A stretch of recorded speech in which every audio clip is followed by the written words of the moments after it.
governments, especially when they're coming in fresh, based on promises they've made, based on, I don't know whether they don't know the reality on the ground, but you know, come and remove everything, and then the next dispensation, they go, somebody said they become wicked. You know, is that the same thing we're going to see with this government in terms of this first budget? Yeah, so I think it's quite interesting. I think it's quite interesting that you made a point that when government comes in, they remove all taxes, and then they say no, now everybody, they become the wicked people. Yeah. The question is that why? Yeah. I think there is a fundamental point that sometimes we miss in conversations, and that's the hardcore, cold truth. Because I don't think anybody will come in and then just tax for no reason. One of the things, and I think earlier in the earlier submission, we talk about the informal sector, where it's almost over 60% of the Ghana's economy. And then the question is that what is the impact of the informal sector in all the discussion? The informal sector is those who operate more or less like in the dark. When the policeman, when their house has been robbed, they call the policeman. When they are driving on their roads and their portals, they call the government. When their lights are off, they call the government. How does all these things get funded? These are the hard, cold truths. And I think the earlier as we are looking at all these things, in terms of removal of taxes, in terms of introducing taxes, whatever we are looking at, that is some of the conversation that needs to be looked at. In fact, when we look at some of the respondents' key expectations, all these things, which are very positive, the question then becomes, how would they be funded? And I think that goes back to the fundamental principle. I mean, if you look at from where we sit, every day as we deal with tax advisors, we deal with taxpayers, administration. One of the key things I know you mentioned about, that is, we talk about tax administration, the digital economy. There should be more emphasis on investment in that area of economy.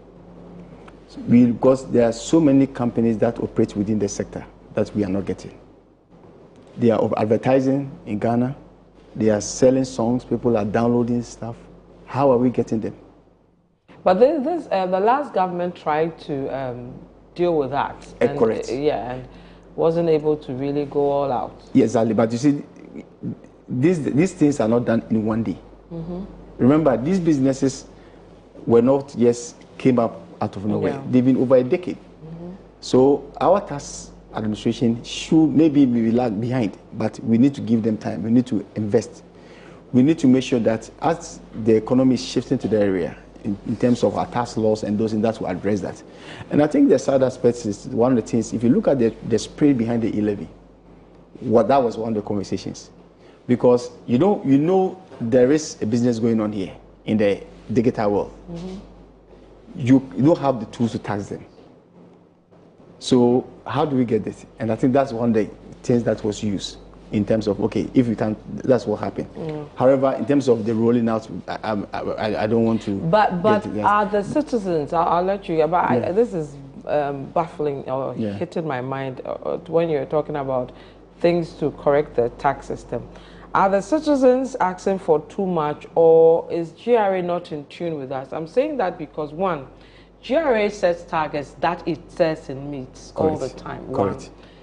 We say we are overtaxed. In fact, the former vice president agreed with that. Correct. During the campaign period, that we are overtaxed, and even the ways in which GRA tries to get the tax were not right and should be corrected and all that. Yet over the years, we keep saying that GRA must put in place innovative ways to, you know, get everybody on board to pay taxes. But the people we are crying for are saying they are meeting their targets.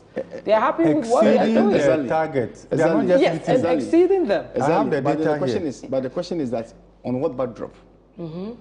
That is the question. That's what I'm saying. Are we singing the same? It's also about the target setting. It's this thing, because if let's assume that there is a pool, there's a section that, as you indicated, is it privileges. What do you use? The unlucky privilege or something. Yeah, the few. Yeah.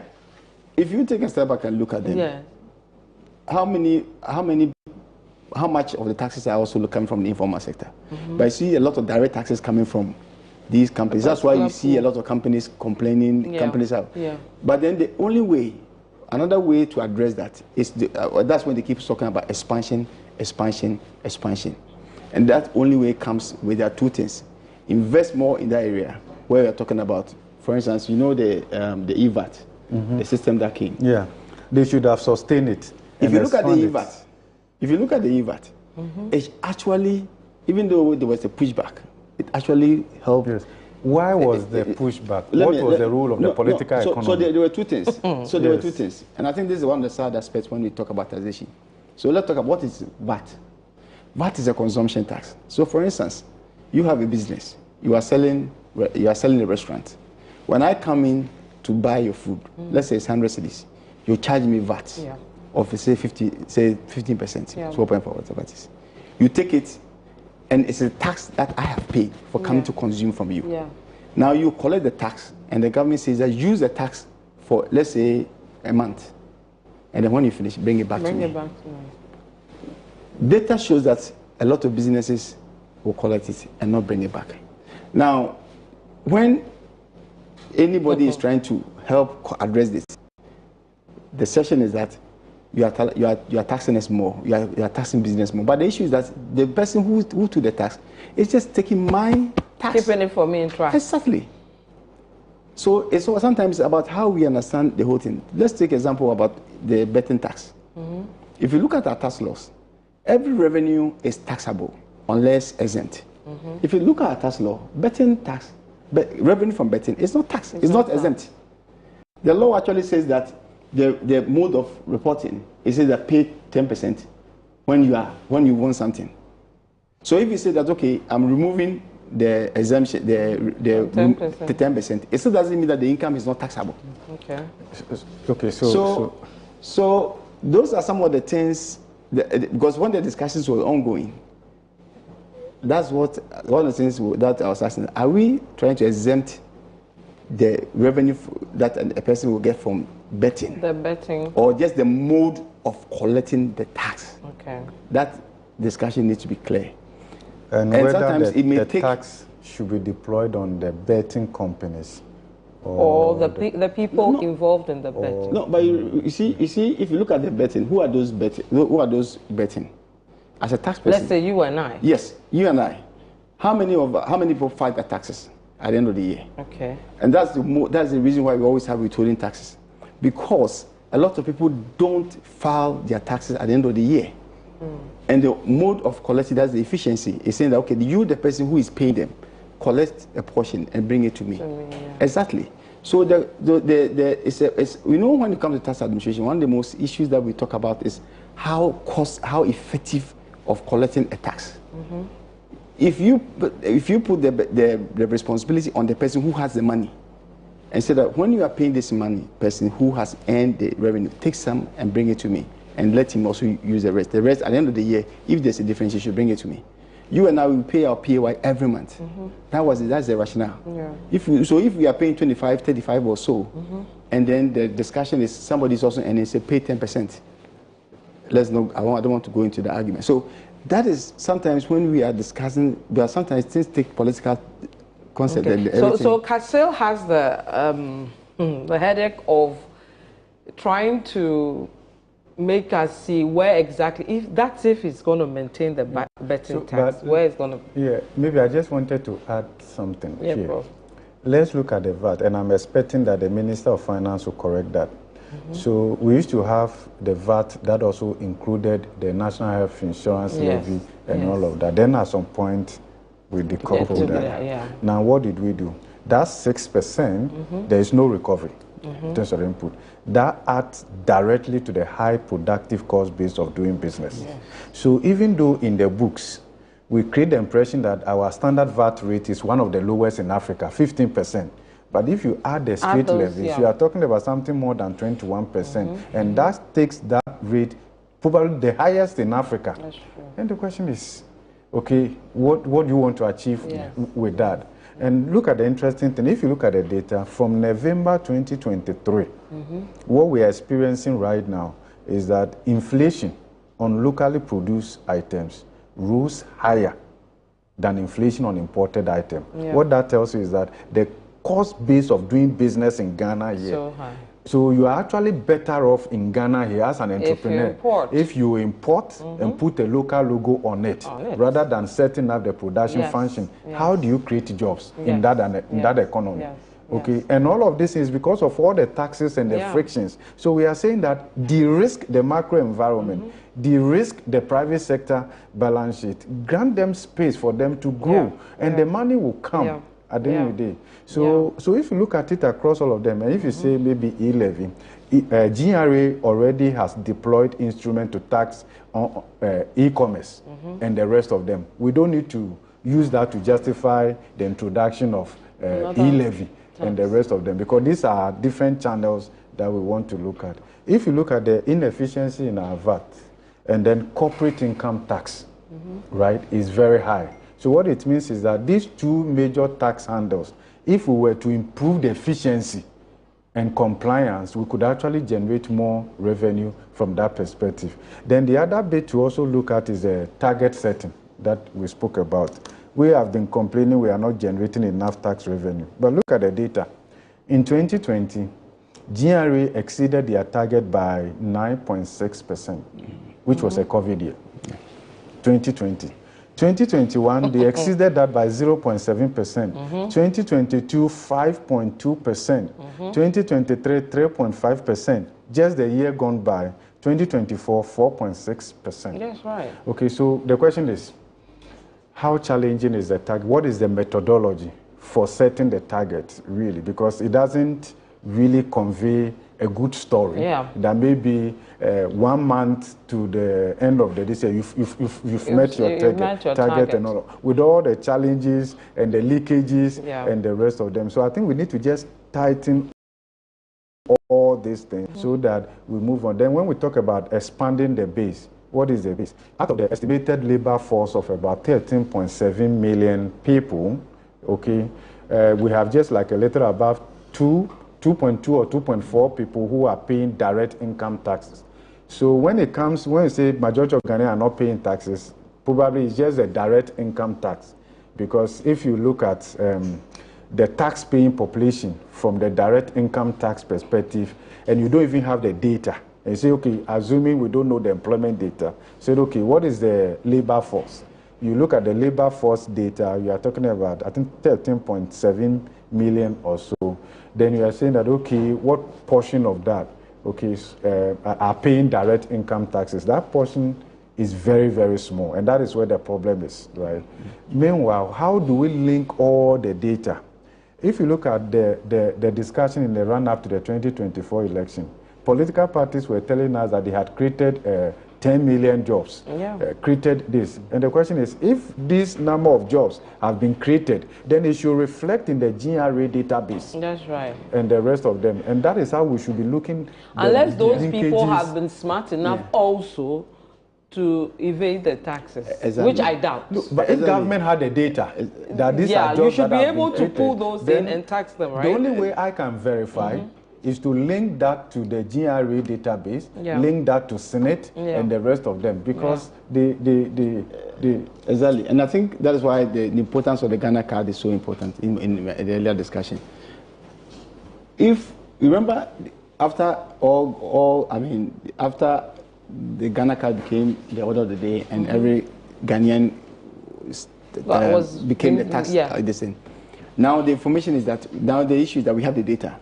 The question is what additional tools do they have to deploy the information, to use, to actually utilize the data? Remember, it's a process, it's a value chain. Having data alone doesn't mean that you are going to increase or expand the net. What resources have you used, and also to actually implement or execute this information? And I think that's why in earlier this thing we talk about investment in the revenue administration to actually. But guys, do we have a database which has the real numbers of public sector workers? Absolutely. Because there's a lot of ghost names in there that we are still struggling yes, to sure. do. That's one. And then one for the private sector, and then one for the informal sector workers. Yes, but the question then becomes, that's why the informal sector issue that we keep talking about is that every Ghanaian has expected to have a Ghana card. Yes. The Ghana card is your tax ID. Yes. So if I should be able to identify Kwesi Mensah, you have this Ghana card, then the question is, how do I ensure that Kwesi is paying his or her taxes? So the next question is, how do we deploy resources or tools to ensure, to track Kwesi Mensah and to make sure that if there are any revenues that or anything that is going to bank accounts is paying the proper taxes? That's the value chain that we're talking about. But I think going back to your point, which I think earlier on was discussed, was what are some of the things that we need to see from KPMG? If you look at what we have, that's tax administration. How do we, what efficiencies do we have in terms of tax disputes?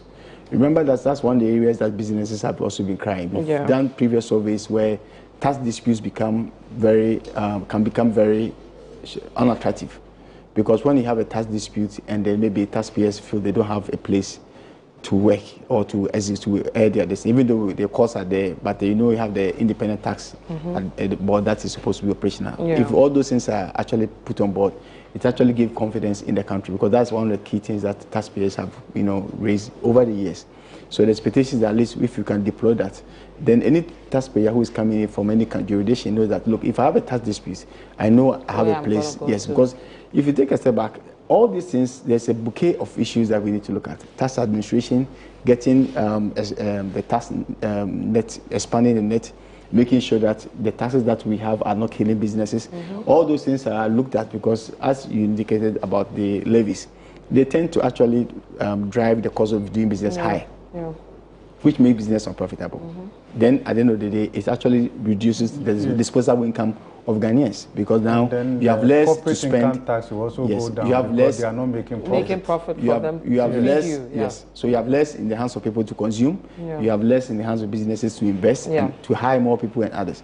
So these are all things that need to be looked at. But I think the bottom line is, as we are going through this, and I hear all the excitement, removal of e-levy, removal of COVID, all those things. And we should be excited. Nothing should hold us back. Exactly. We have not committed a sin by being Ghanaians. I know. But the excitement may not last long. We just have to hold government accountable, right?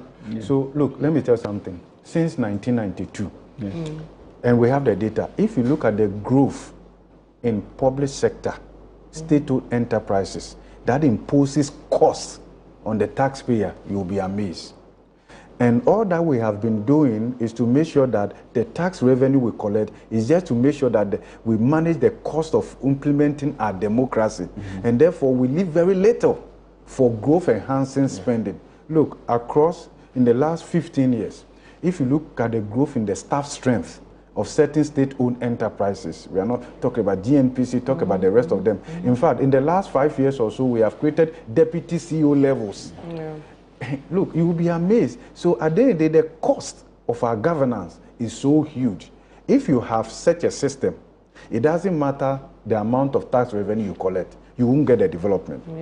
Then, and you said something that we need to invest. We are not investing. Let me tell you something.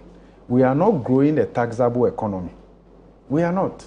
You first need to be conscious and deliberate about growing a taxable economy. Then you can get the maximum tax revenue from that. Let me give you the statistics. It is just 41.75% of this economy that is generating approximately 86% of the tax revenue. So our economy is not largely taxable. It's not. So, and that is why anytime we want to raise more tax revenue, we are burdening the faithful what? The faithful few. Because the economy is not largely taxable. It's not like the US and the rest of them. So when you benchmark your tax revenue to the size of your economy, it makes sense, because the understanding is that your economy is largely what? Taxable. But we know that it is not every aspect of GDP and its redistribution that is taxable. Now, let me give you the details a bit so that we have clarity on where we are, so that it guides us in how we do our taxation. What are the major sectors of the economy? 3 of them. One is agriculture. Agriculture contributes, I think, close to almost 22% of the GDP. But do you know what we are getting from agriculture? Yeah. We are getting less than 1% by way of taxes from agriculture. Less than 1%. I mean, a sizable portion of the economy like that contribute less than 1% to our tax revenue. And you know the reason? Because we've left agriculture to peasant farmers and the rest of them. We have not adopted a business approach to agriculture and the rest of them. Meanwhile, just our neighbors here, Côte d'Ivoire, agriculture is generating more than 10%. Okay, because they look at agriculture as a business. In fact, a lot of ministers that are into agriculture and agribusiness. So we have not moved from agriculture. How do we change all that? Because we saw policies brought in to change all these things. Because remember that, sorry for cutting you, remember that if you look at tax laws, most of the business in farming have been, previously they were exempt from tax. I think that, let's look at what does the law say. They were exempt from tax. And now they started talking about 1%, 1%. Yes, and the rest of it is simply because agriculture is different from agribusiness. Exactly. Let's adopt a business approach to it. If you have 7 million Ghanaians into peasant farming, what are you going to tax them? But if you adopt a business approach, which means that government will make the necessary investment, okay, and then and a combination of that with taxes, that makes it interesting for big ticket entrepreneurs to go into that sector, produce more. But we are not. When we say planting for food and jobs, how did we administer them? And at the end of the day, where is the food? Where are the jobs? We should be counting them in one way or the other. No, the food was brought to the ministry. Oh, so you got some, right? I'm just saying. And then the other thing we should be mindful of is, apart from agriculture, that we need to, and of course, government is talking about agribusiness, now link that to industry, that's fine. The other significant aspect of our economy is wholesale and retail. Wholesale and retail is contributing, in terms of GDP, is around 16%, but is delivering just 3% in terms of tax revenue. Right, and that is the aspect of the economy. The retail that almost every Ghanaian is. So he talked about the withholding that they are not remitting and the rest of them, and the fact that GRA, if they were to continue with the VAT and the rest of them, they should expand it more. Look, so you have this aspect of the economy huge like this, contributing just 3%. Look at the sector that is highly overtaxed. That's not where you are. I won't talk about that one. Financial and insurance. That's the most overtaxed aspect, because that is extremely formal. So look at it. In terms of their contribution to GDP, it's just around 5%, right? Averagely 5%. And that is contributing 23.13% of the tax revenue. Wow. You know why? Because everybody working in the financial sector is formal. The tax is that in terms of workers, and then that is not the only thing. The standard corporate tax rate is 25%. In the financial sector, banking sector, apart from paying that one, there is a 5% financial sector cleanup levy. Then there is also growth and sustainability levy. So if you put all these things together, effectively, the corporate tax rate in the banking sector is more than 35%. Wow. Guys, I want us to go to Kumasi a bit. And see how... Okay, I will tell you, the tax we are getting from Kumasi is not that much. So I think let's go there so that we can scale up that. We have region by region and all of that. That's even more serious, because Kumasi proper is seen as a business hub. And so if the taxes, but if you have even if you pick Accra, it's just some few pointers. Business areas, so that's what I'm saying. Let's use the data to inform policy formulation and implementation. I'll come back to you to talk, but I'll go to Kumasi quickly, look at how the expectations of the budget, and then I'll go to the retail sector proper, because I have one of the guests joining us who is in Guta. He should come and answer to us how they are able to, the figures you gave, 16%, and then yet it's just 3.6%. Am I correct? Coming from there, because somebody will say, everybody must pay the tax now. So this is our special coverage of the 2025 budget statement. My name is Vivian Kai Loco. In the studio, I have Michael Boateng at KPMG, as well as Professor Godfred Bokping. He's an economist as well as a finance lecturer at the University of Ghana Business School. We'll take you to Kumasi. When we come back, Guta joins us for their input as well. Stay with us. We'll be right back. With just hours until the 2025 budget is presented, residents of Adum are voicing a mix of optimism and doubt. While some expect policies that will ease economic hardships and enhance livelihoods, others remain uncertain about the budget's real impact on their daily lives. In the heart of Adum's bustling business district, traders and residents have shared their expectations, calling for policies that support small businesses, stabilize prices, and create job opportunities. We are expecting that a decrease in corporate taxes could be a revenue into private entities so that they can expand their work and also take that opportunity to recruit some of the youth who are in the houses. And then I'm also expecting that road tolls also to be implemented. I'm expecting that this budget will really help surge our economic performance, and I'm expecting a wide tax net so that every individual can participate in taxation so far that the person working. See, Tongfui, the way I'm working is quantum any sugar and one, you too much and times to do. And to a timid discussion, and my neighbor for one, a GD sent bwoy, tone, so they are no never come one. And no mum, ever watch I say, or no few quantin, but no one chat taxi via my.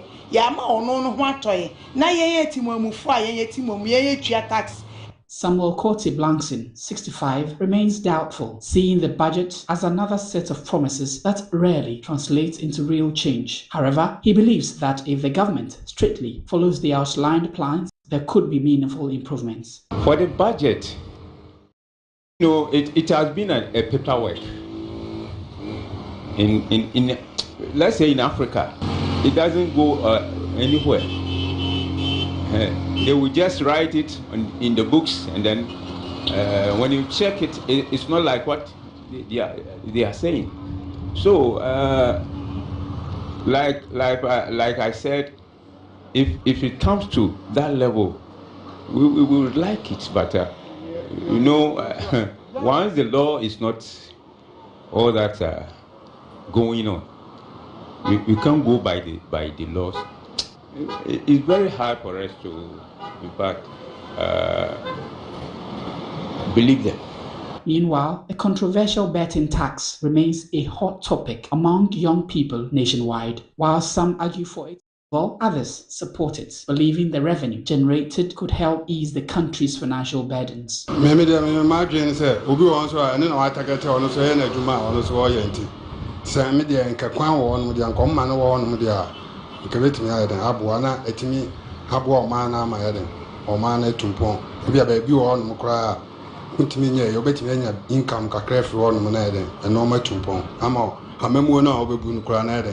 I am Raman. You film bed no, bed the tax when you film. Now I say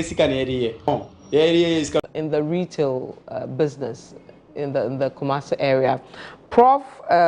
Godfred Bockman, economist, finance lecturer, UGPS, as well as Michael Boateng, partner at KPMG, they've been telling us some of the things we need to do to increase our tax revenue, but also some troubling statistics coming from Prof. over the contributions in terms of tax from various areas and all that. And I'm interested in the retail part, and it is exciting to have the retail guys join us as well to look at the issue. So we have we have Charles Kusi Apia-Kubi. He's the head of business and economic bureau at Guta, a very powerful position. Yeah. So he has to explain to us why we are not seeing as much, right, in terms of revenue in the form of taxes from your side. Okay, good morning. And sorry to ambush you anyway. It's okay, it's okay. Yes, let me put it this. We have over the period had this erroneous impression about tax revenues, especially coming from Ashanti region. You see, you must adverse yourself to the structure of Ashanti's economy. Okay. Charles, hold on with me. I have to go to Parliament in a bit. The Speaker is in, and I believe they are praying. I'll go to Parliament a bit, but Charles, go ahead with your So you look at Ashanti region. We have the banks, yes, insurance, yes. All multinationals, their head office is sited in Accra. That's right. The transaction is done in Kumasi. But when it comes to paying taxes, it's the head office that you pay the taxes. So how do you want to realize taxation from Ashanti region? Okay. When we import, where do we pay our VAT and our import duties? Here. Then how do you want to then turn around and tell us that you are not paying taxes? You see, you have to understand the structure of Ashanti region. We've always professed, give us Buankra inland port. Let's see how much we are contributing to the net tax in Ghana. Tell all the banks, you operate in Ashanti region. Pay all your revenues or taxes in Ashanti region. Let's do the aggregation and see how much we are contributing to the kitty in Ghana. So I sometimes shudder to appreciate why we always want to live with that impression. And in fact, probably that has counted to underdevelopment in Ashanti region. Because everybody sit there and think we are not paying taxes. We do. Okay, you go on. Let me say this. In an area that you think you're not raking enough taxation, you look at the tax policies. In a retail environment, what you think you want to rake more is a consumption tax. But we've come to a point that we all appreciate that VAT has been a canker to business survivor. A VAT policy that have different parities, zero rated, flat rate, standard rates. In an unstructured economy, how do you want compliance? And over the period we complain about this, that your VAT system, as imported policy might be, do not consonate with the dynamics within the market. Let me give you a typical environment like FMCGs, where we have consumable goods, rice, sugar, sardines.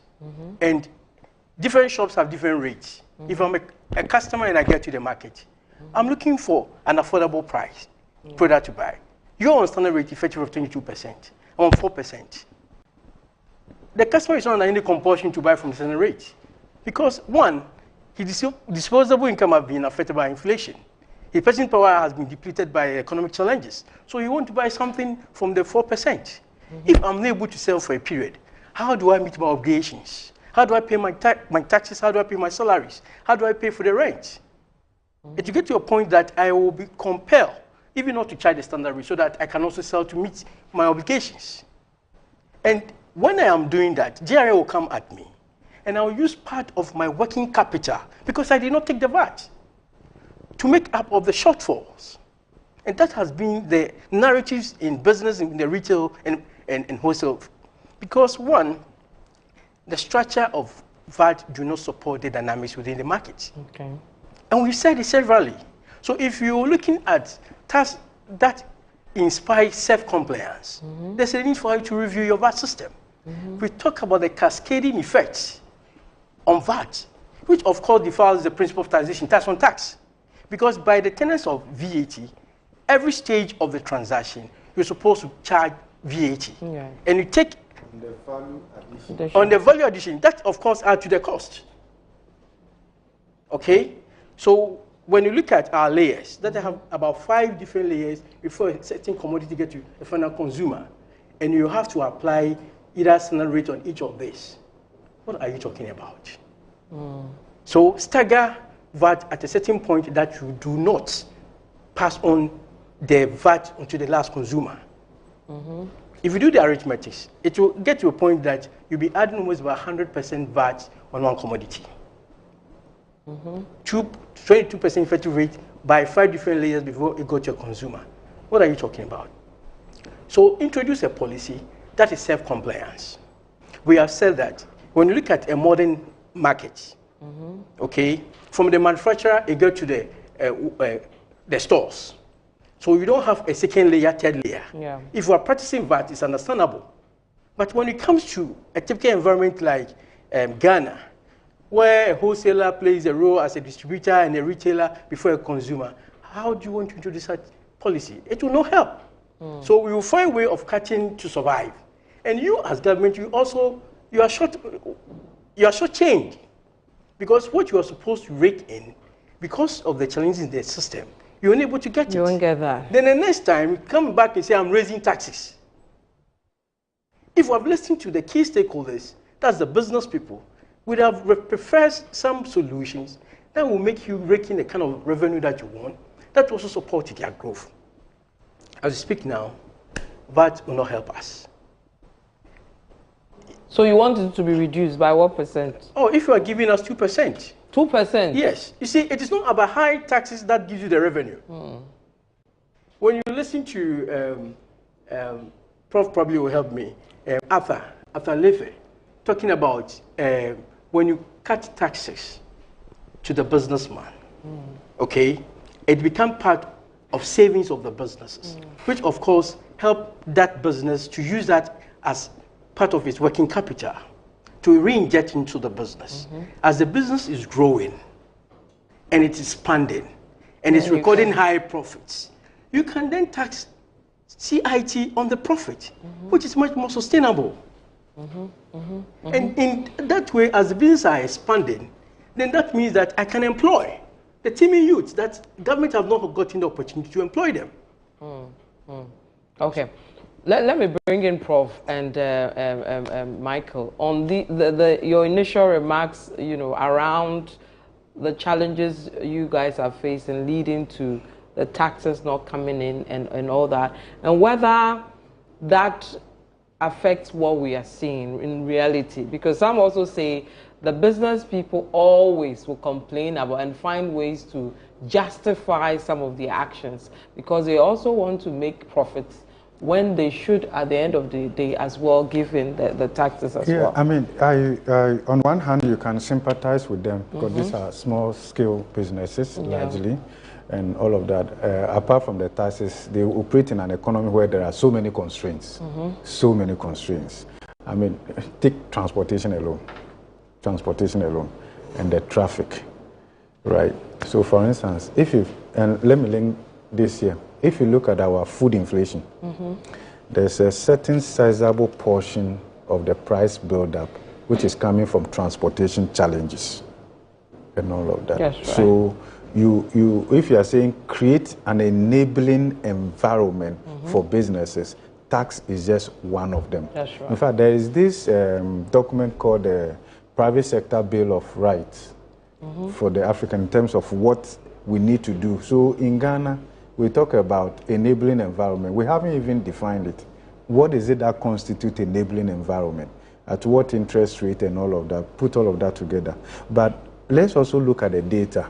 So if you pick the service sector, okay, where majority of your people operate, wholesale, retail, and the rest of them, the service sector is contributing almost 47% to our GDP. Then the next important question is whether we are maximizing the tax potential from where the growth is actually happening. Okay. And that is what I think we need to pay a bit of attention. And when you lift the veil and you look at the granular data, you can see that, okay, maybe there may not be a port in Kumasi. I hope you understand that. Yes. But businesses are being done at certain areas. And there are tax handles that we can separate from what is paid at the ports and what is also paid at the various regions and all of that. If you put all these things together, you realize that we can do better. And again, because largely they are the informal sector, as we have all discussed, and the challenges and all of that. But that is just something that we can talk about another day. But let me come here. The VAT. I agree to some extent the point that he has made. The IMF's own studies have indicated that when your VAT rate is 18%, any additional increase is counterproductive. And it's inequality worsening, poverty worsening, especially in an environment where income levels are very low. And when we add the straight levies to the standard VAT rate, we are talking about something 21%. You cannot get growth out of this. You can only pick unemployment. You can only pick and all of that. So those are the things that maybe we need to look at. And whether the only way I see that we can make life comfortable for businesses is when we take a decisive action and shrink governance costs, right? we need to do that, and I'm happy the president has signaled that okay, we have 60 ministers, reduce the number of ministries and the rest of them. But then we have to look at the whole pegs around government machinery, and then also state-owned enterprises. If we can do that, and your tax to GDP ratio is even 13% or even 15%, but the governance cost, it's more, then you begin to free up space gradually that you can deploy in growth enhancing spending. And here, let me just give you 2 examples. If you pick energy sector, because of our inefficiency, you know, as a country, 31 million people or so, we can't even manage the power sector sustainably. Yes, right. The energy sector shortfall is more than $1.5 billion on annual basis. Do you know what is happening there? If you pick the shortfall on annual basis, it's actually more than the total budgetary allocation to Ministry of Food and Agric, Education, Health, Social Protection, and the rest of them. That alone. That alone. If you put all of that together, it doesn't match up to even the shortfall. Yeah. So the question you're asking yourself is that without maximum efficiency, in how we manage state-owned enterprise and the whole governance cost, and if you are not allocating sufficiently to these priority sectors, you will never going to get growth. You are not going to get growth. And because of that, we are not oiling the growth drivers in industry. And even industry, we can disaggregate them. And then if you talk industry is maybe the second largest contributor. But the aspect of industry we want to do well is not doing well, which is manufacturing. So if you pick industry and you pick maybe oil and gas, hydrocarbon production, and the rest of them, and you drill down to pure manufacturing, that subsector hasn't been doing well. Meanwhile, the tax contribution of manufacturing is the highest. Okay, so it means that if you invest, you get more from there. You want more revenue. What do? You invest. But is it, you see, sometimes I wonder, you know, is it that the reality on the ground is very different from what we all see? Because you would expect that government should know this and invest there. Our policy prescription and the rest of them sometimes is not informed largely by data. Okay. Data. We need the data to plan. And then this is what it also means. If you want to be driven by the data, chances are that the one taking the decision, the duty bearer, would have to lose. This is what I'm talking about. So, you see, when you're a minister, you're a duty bearer, when you are taking a decision, you're oftentimes looking at yourself and not the common good. Okay, so what... Stay in power. So the decision we need to take to make businesses comfortable would impact duty bearers in the immediate.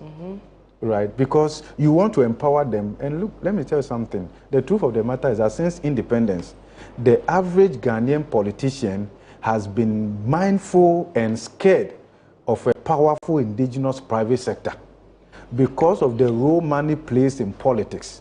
So a politician wants both. He wants power, he wants the money. If you go into office with that mentality, you are not going to grow businesses. So what we keep saying, create a conducive environment for the businesses to thrive, is just a fallacy. No, let's say that just to check the box. But you know the interesting thing. I think I'm going back to the point that you raised. If you look at the architecture of the fabric of businesses in Kumasi, if you look at their definition, definitely they are going to fall under the mostly informal. A lot of times. And which the fact that we are not. And if you look at, if you remember the point that I raised earlier on, over 60% of our businesses are commercial, are in the informal sector. You raised the point that if the government decides to even to reduce taxes, and it said, okay, I'm reducing the taxes so that you reinvest. The question is that when you reinvest and you are not registered, make gains from you, which is what I asked him earlier, and he went to pass somewhere. So the question that we need to ask is, what are the peculiar issues from the informal sector? If you take a step back, if you look at tax laws, there have been so many laws that we try to actually bring them on board. For instance, having a simplified tax system, saying that, look, when you have 3% and you roll it out, that for that one, it covers both your VAT and your income tax, and you are fine. I don't think there have been a lot of traction on that. So that's something that needs to be looked at. Because the issue is that we still have a lot of the informal sector. Look, the informal sector actually employs over 80% of Ghana's workforce. That means that if they are in the informal sector, then we are losing the PAYE. Yeah. That's right. And that's why it's not showing the tax paying. So the question then becomes, if we are having all these challenges and we know, what are we doing to make sure that we get them? There are laws that have been passed, but the question is that are people willing to pay? And that's one of the key expressions that we tend to see. How do people feel that if I pay, it will be put to good use? Let me ask this question. What's the definition of informal sector? Okay. Okay, are we looking at a business that is registered or not registered? Let me tell you, most of these businesses you are talking about are registered. Under your umbrella, yes, for they are example. registered. Yeah. So the definition of informal should be looked at in a very good environment. Okay. Businesses are registered, and as part of the requirement, you get your tax registration also done by GRA. You are operating in an open environment where you have a store, you have a signage describing the nature of your business. So do you still want to call them informal? Give my point. And true to the fact, GRA do come to the market to assess market activities. They check into our books, and people are paying it. They pay the PY you were talking about. We do. If we are talking about tabletop businesses, that's a different definition you can give it to. But not some of us. No. That we are registered. I'm coming. We import. Yes. And you can't import without business registration. I agree. Yeah. And this 80%, I could tell you about 60% of this fall within that category. If we're talking about informal sector, it's about 20%. But I can agree with you, if we want to talk about unstructured market, that's different from an informal sector. Okay, so let's place it in a proper perspectives, so we can get the kind of solution we all prefer for this country. And that we will go round and round and we not get the solution. So the informal sector, are we agreeing that is now about 20%? No. The statistical data that came from. In terms of employment generation is very high. In terms of its contribution to GDP and the rest of that, it's not that 27%. Yeah, that much. But I think at the end of the day, it's a critical aspect of our economy if you look at employment generation.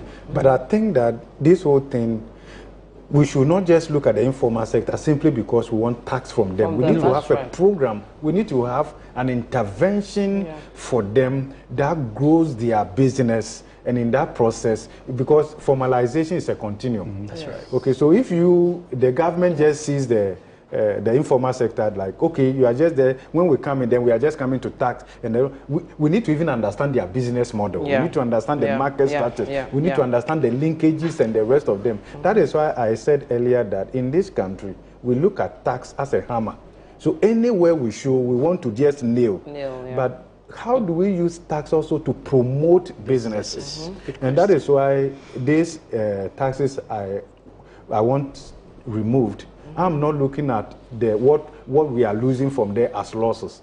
I'm looking at it that these are incentives. Incentives you are giving, because once you take e-levy out, it will stimulate consumption, it will stimulate participation, and the rest of them, financial inclusion. And then at the end, it will also promote what? Business. In fact, in other countries, look, Dubai and the others, did they grow out of taxes? Well, no. But remember the backdrop of their economy. If you take, they have huge natural resources. Corruption. No, let me. Which you also have huge natural resources. Just come on. You have more. I mean, with especially the oil. Let's take oil. How much do we Ghana produce? We are talking about. But you have other things apart from the oil. If you put all that together, you can beat Dubai if you want to. But if you look at their descent, the fabric of what is in Dubai that we even crave for is about the rules working as it is. What has prevented us from implementing corruption and all those things are things that what we care about, they don't. Because they've been deliberate. And is the corruption the reason why our taxes have not delivered the growth and the development? Is the corruption? Let me give you the data. Before you go there, between 2012. Before you go there, it is not corruption, but it is a policy. You see, when the policy is not right, it encourages corruption. Okay? So when your policy, especially your tax policy or your business environment, is well regulated and it induces self-compliance, where is corruption? If you're overcharging me and I cannot afford, that is why I want to engage you outside the business. But I'm sure there are people or sectors in Dubai who are not happy about the tax being slapped on them, but they are complaining. Dubai tax system is very flexible. You do a VAT of 5%. I mean, they can afford to do that, but I'm saying that I'm not sure everybody in Dubai is happy about the tax. A majority of them, you see, the policy resonates with them. We are talking about a policy from the people that resonates with the people to ensure self-compliance. Yeah. And that is what we are crying for. If, like we're talking about, reform the VAT system, and is that affordable for everybody to pay? The system to ensure that compliance is self-induced. Where's the corruption? And when you are doing that, you as the leader must show us leadership. That there's prudence in your expenditure. That what we are using our taxes for is to the benefit of the people. That's right. That will encourage everyone to do it. I always cite this example. When COVID came, every organization, Ashanti Business Owners Association, GUTA, we're all trying to support the government. There's a lot of contribution. That shows that when it comes to the core, for Ghana to support the agenda to promote Ghana, to make Ghana the haven for every business, every Ghanaian, every citizen will be willing to do that. But we've gotten it wrong with our policy engagement. Someone sits in his office and says, like Prof just said, our policies are not data-driven. Sometimes it's about me. How do I look powerful? Against the majority that gives you the power to be our leader. Until we set some of these things right from the research agenda, we're not going to go anywhere. That's right. So, yeah, you spoke about corruption. Every country has to deal with corruption. Yeah. I mean, if you look at a conservative estimate in Ghana, tells us that annually we lose more than $3 billion to corruption alone. And you see this manifesting in procurement infractions, less value for money, and the rest of them. We have done some work. If you look at that, so let's take even what the MPP said a couple of weeks ago. They said that they've added more than $20 billion to Ghana's economy between 2017 and 2024. And the question we ask is, at what cost? You understand that? At what cost? What was the level of resources at your disposal within these 8 years, out of which this is the value proposition? When you do that relationship and the rest of them, you realize we have not been efficient. And you compare that to Cote d'Ivoire, you compare that to Rwanda and the rest of them, you see why we have spent like others. Because if you look at borrowing alone, the MPP has, from the Eurobond market alone, they've taken more than $10 billion. Okay, so that is just borrowing alone. If you add that to the tax revenue and all of that over the period, and you are saying that this is a value proposition at the end of the day, then we say we have not been efficient. But I'll come to the natural resources. Do you know that even in Africa here, Ghana is one of the countries that gets the least in terms of revenue, fiscal revenue from its natural resources. We are one of the least. If you look at the total fiscal revenue from our extractive sector compared to the extractive value addition, it's just around 19.6%. Even Nigeria is doing more than 50%. The average for middle-income countries is more than 50%. We are doing less than 20%. You know, recently the president spoke about the fact that we need to take another look at the fiscal regime in the extractive sector and the rest of them. So if you see the Dubai and the others, they've used these natural resources as a bedrock to add value and diversify their economy and the rest of them. We haven't. Let me give you the statistics. Between 2012 and 2022, right, $115.3 billion worth of gold was smuggled out of Africa.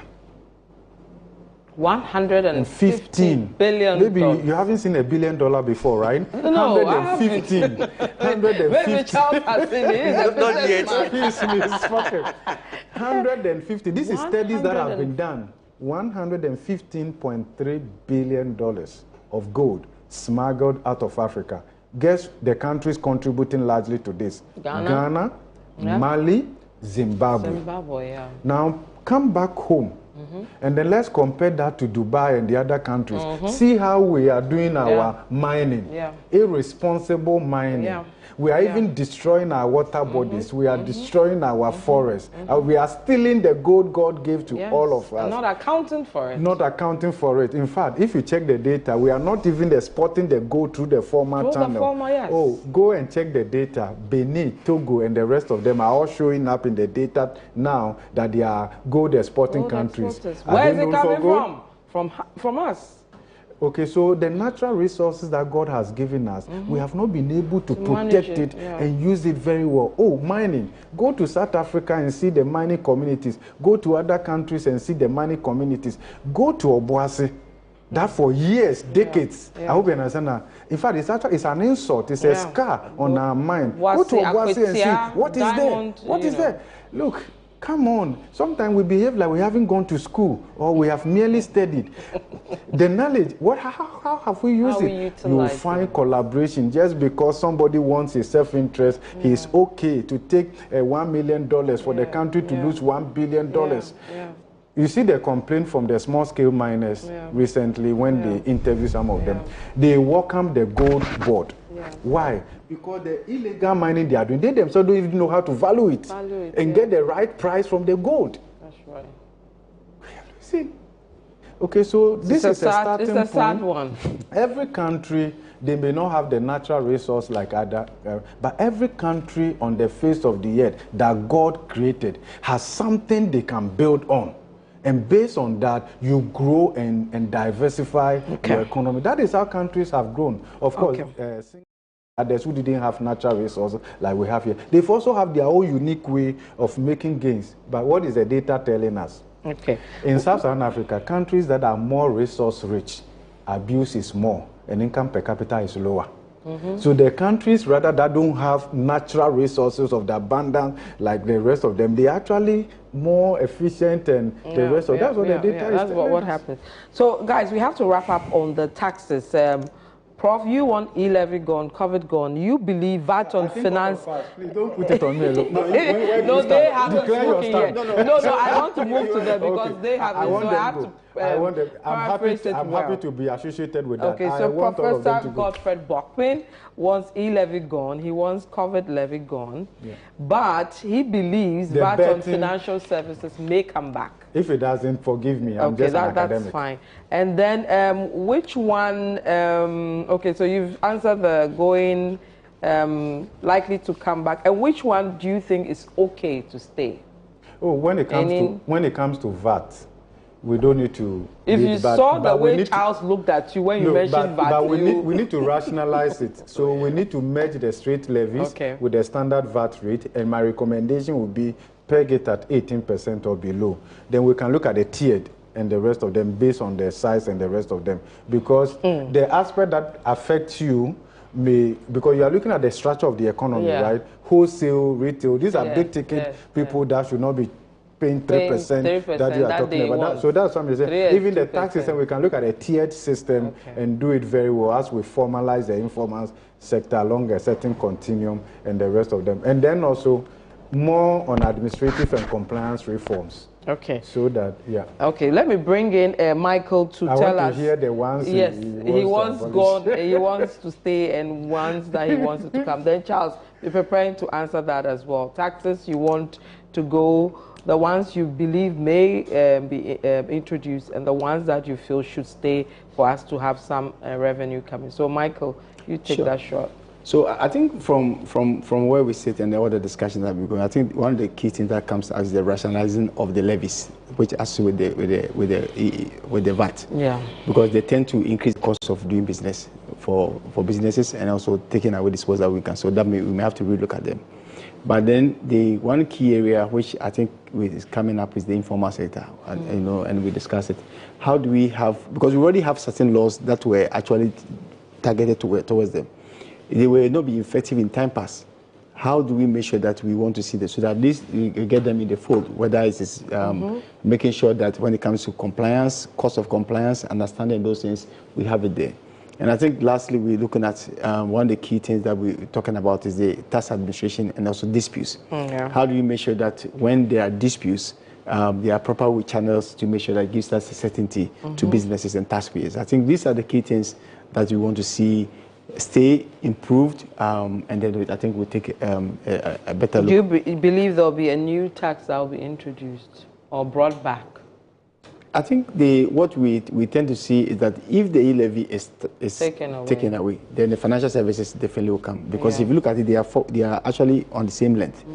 If you look at financial services, we're talking about the VAT and all those that were the usage of all those things, then you see that premise is there.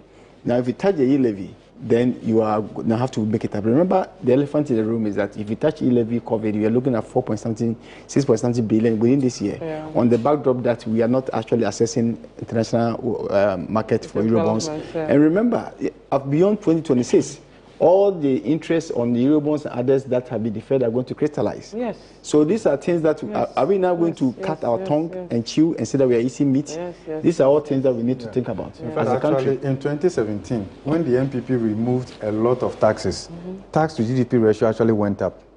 And growth in tax revenue from GRA data was more than 20%. Higher than the growth in 2016. So I agree. We can remove some of these taxes, adjust some of the rates, and we can improve compliance. Remember, it's about building confidence in your economy.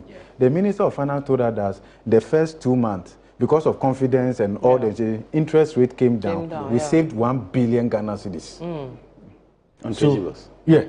So it means that you can build confidence and you can consolidate the economy. So I'm looking forward to the 2025 budget, building on the honeymoon effect of the regime change. Okay. So that we'll begin to also what? Otherwise, for instance, if you see people have dollars in their account here and there, because of lack of confidence, they are not trading, right? And all of that. But we need to get all of that back. And then on the back of that, let's open the bond market in Ghana. So we start trading from that end so that we extend the yield curve. I think so that's the path. It should not be only government that they must win. All of us must win together. Yeah, COVID did not affect only government. It affected us as well. For them to only introduce tax to immortalize it. It affected me also. Yes. It affected you. Let's recover together. All right. Charles Kusi, which taxes? I know if left to you, all the taxes. Oh no! I'll be kind to Ghana. I'll be kind to my motherland, Ghana. Of course, e-levy must go. Okay. COVID must also go. Some reforms at import side is also important. You see, double taxes at imports, ECOWAS levy, special ECOWAS levy. It doesn't make sense. They should streamline some of these things. Yeah. And I always say this: if you want to change the structure of our economy, we should be looking at how we can empower local businesses. Prof, you agree with me? Majority of the lucrative sector in our economy, Ghana is absent. Exactly. So how can we then do well? I have a whole slide on that. Yes. So the time have come as part of the recent agenda. They should be looking at how they should empower local businesses and through taxes and capacity building. Yeah. I once said, when GIPC, when they pick their luggage and they are traveling outside to bring in investors, they should be minded that those investors they are looking for, once upon a time, they were like local business like us. Yeah. But their government made a conscious decision, deliberate, exactly, that I want to build global businesses, frontiers of our economy that can compete in the global market. And they supported them. What kind of support are we giving to our people to become the frontiers that we talk about? I asked myself, how many local banks are competing in Nigeria? 0. We have the opportunity to cite after Secretariat here. What is the benefit? We are only hosting the tournament. Yeah. We are being signposted. That is wrong. To change the narratives, we should look at what systems, what policies, what interventions that we must introduce to reignite that confident Prof is talking about, to carry everybody along, that this is the new Ghana we all have dreamed over the period, and this is the way we want to go. It's not about how you are cutting taxes, but about deliberate policies to bring your people up. We have 16 regions in Ghana. No, the government 16, not over. 16. There's 16. So he can decide that maybe there will be a new region. No. You see, the government can decide that in every region I want to reach 5 champion business in different sectors. Identify them, empower them. The next 4 years ahead of us, this is the kind of business I want to present to the world. I agree totally. Yes, I agree. On that, I agree with myself with the tax I have to take. You've said the ones you want out. With me that COVID, yes, COVID have to go. Yes, but he's not told me the one that it's okay for him for government to keep in terms of tax. Oh, VAT is okay, but it must be reformed. Okay. VAT is okay. It must they will do something about it. The minister has said he will do something very well. So on that we are okay. Okay. He may not please you totally, but he will do something about it. But at least an attempt to please us is at least I know that they will merge. The straight levies will go. It's in their manifesto. One of the things probably you see the disparities in the VAT system must be streamlined. Okay. So we have a flat rate, especially within the retail and wholesale market. Retail, If you are doing that for the service industry, that's fine. But for the retail, which we play a major role, it should be flat rate to ensure self-compliance. Okay. Okay. Let me bring you to Greater Accra. Earlier, I took you to the Ashanti region, looking at expectations ahead of the 2025 budget to be presented by Finance Minister CASSIEL ATO FORSON. I'll bring you to the Greater Accra region where my colleague Late looked at some expectations ahead of the budget reading. The core of the upcoming budget is the government push to stabilize the economy while addressing revenue shortfalls following the abolition of several taxes, including the 1% e-levy, the COVID-19 levy, and the 10% tax on betting winnings. These removals, a fulfillment of the Mahama administration's 120-day pledge, are projected to result in a revenue loss of 22.15 billion Ghana cedis by 2027. To bridge this gap, the government is reportedly considering new levies on the key sectors such as financial services, mining, telecom, and real estate. The administration is also addressing concerns about a funding gap caused by the removal of certain taxes. Strategies include cutting wasteful expenditures and redirecting spending towards growth-driven sectors. Efforts to rationalize port taxes are underway, while discussions continue on potential gaming tax reallocations for sports funding. The budget targets an inflation rate of 8% and will recalibrate policies in the energy sector. On its revenue mobilization and fiscal consolidation efforts, while the government insists that no new taxes will be introduced, tax analysts argue otherwise, pointing to hints from former Finance Minister Dr. Mohammed Amin Adam regarding potential levies. The Ghana Real Estate Developers Association, GREDA, has already petitioned the Finance Minister to reconsider the proposed 5% VAT on immovable properties, calling for more equitable taxation. Analysts suggest that achieving the government's projected tax to GDP ratio of 18 to 22% will require aggressive domestic revenue mobilization.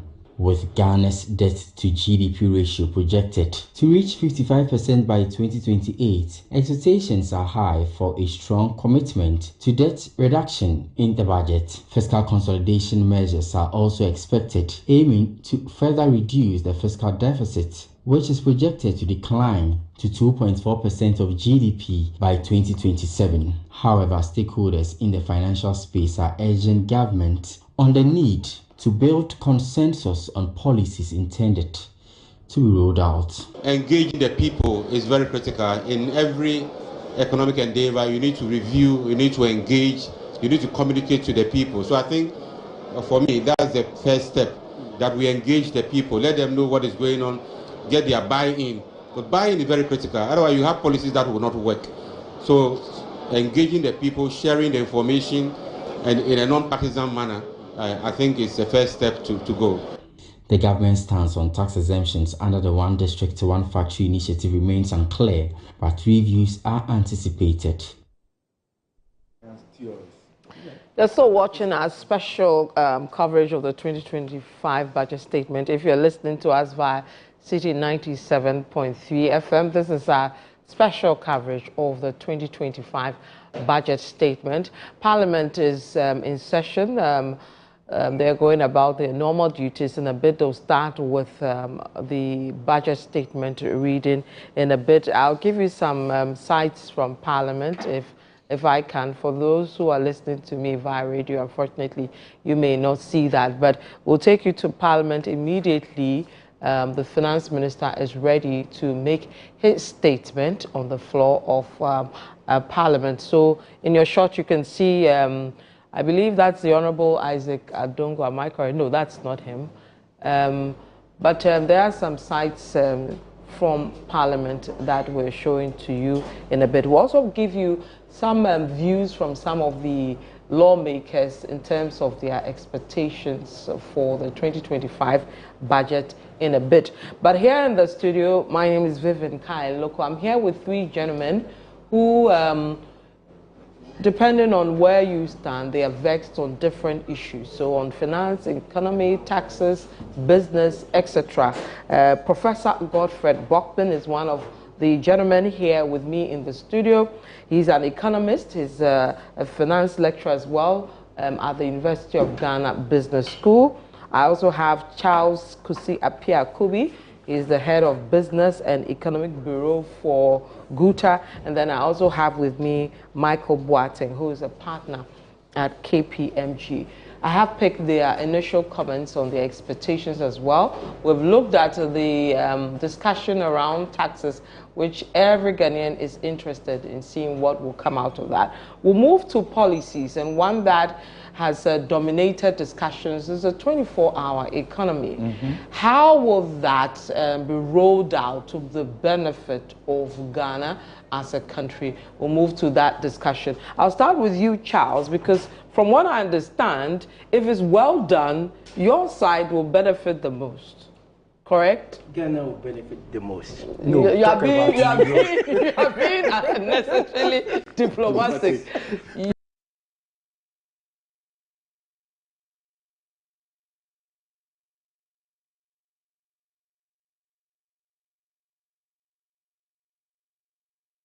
We will. So how do you want this? First of all, is this a good idea? Is this practicable? Is it doable? Is this something that should be thrown in? Your honest opinion of it. Very well. Thank you once again. If you can dream it, then it means you can make it happen. When you listen to the policy professed by the president, it's supposed to be the game changer for an economy that have, over the period, rely on importation. And for us to change the narratives, it means we have to do something different. And this time is about how do we get our economy run 24/7. I earlier had this, before even he professed that policy, I said when you look at it, global time changes, okay?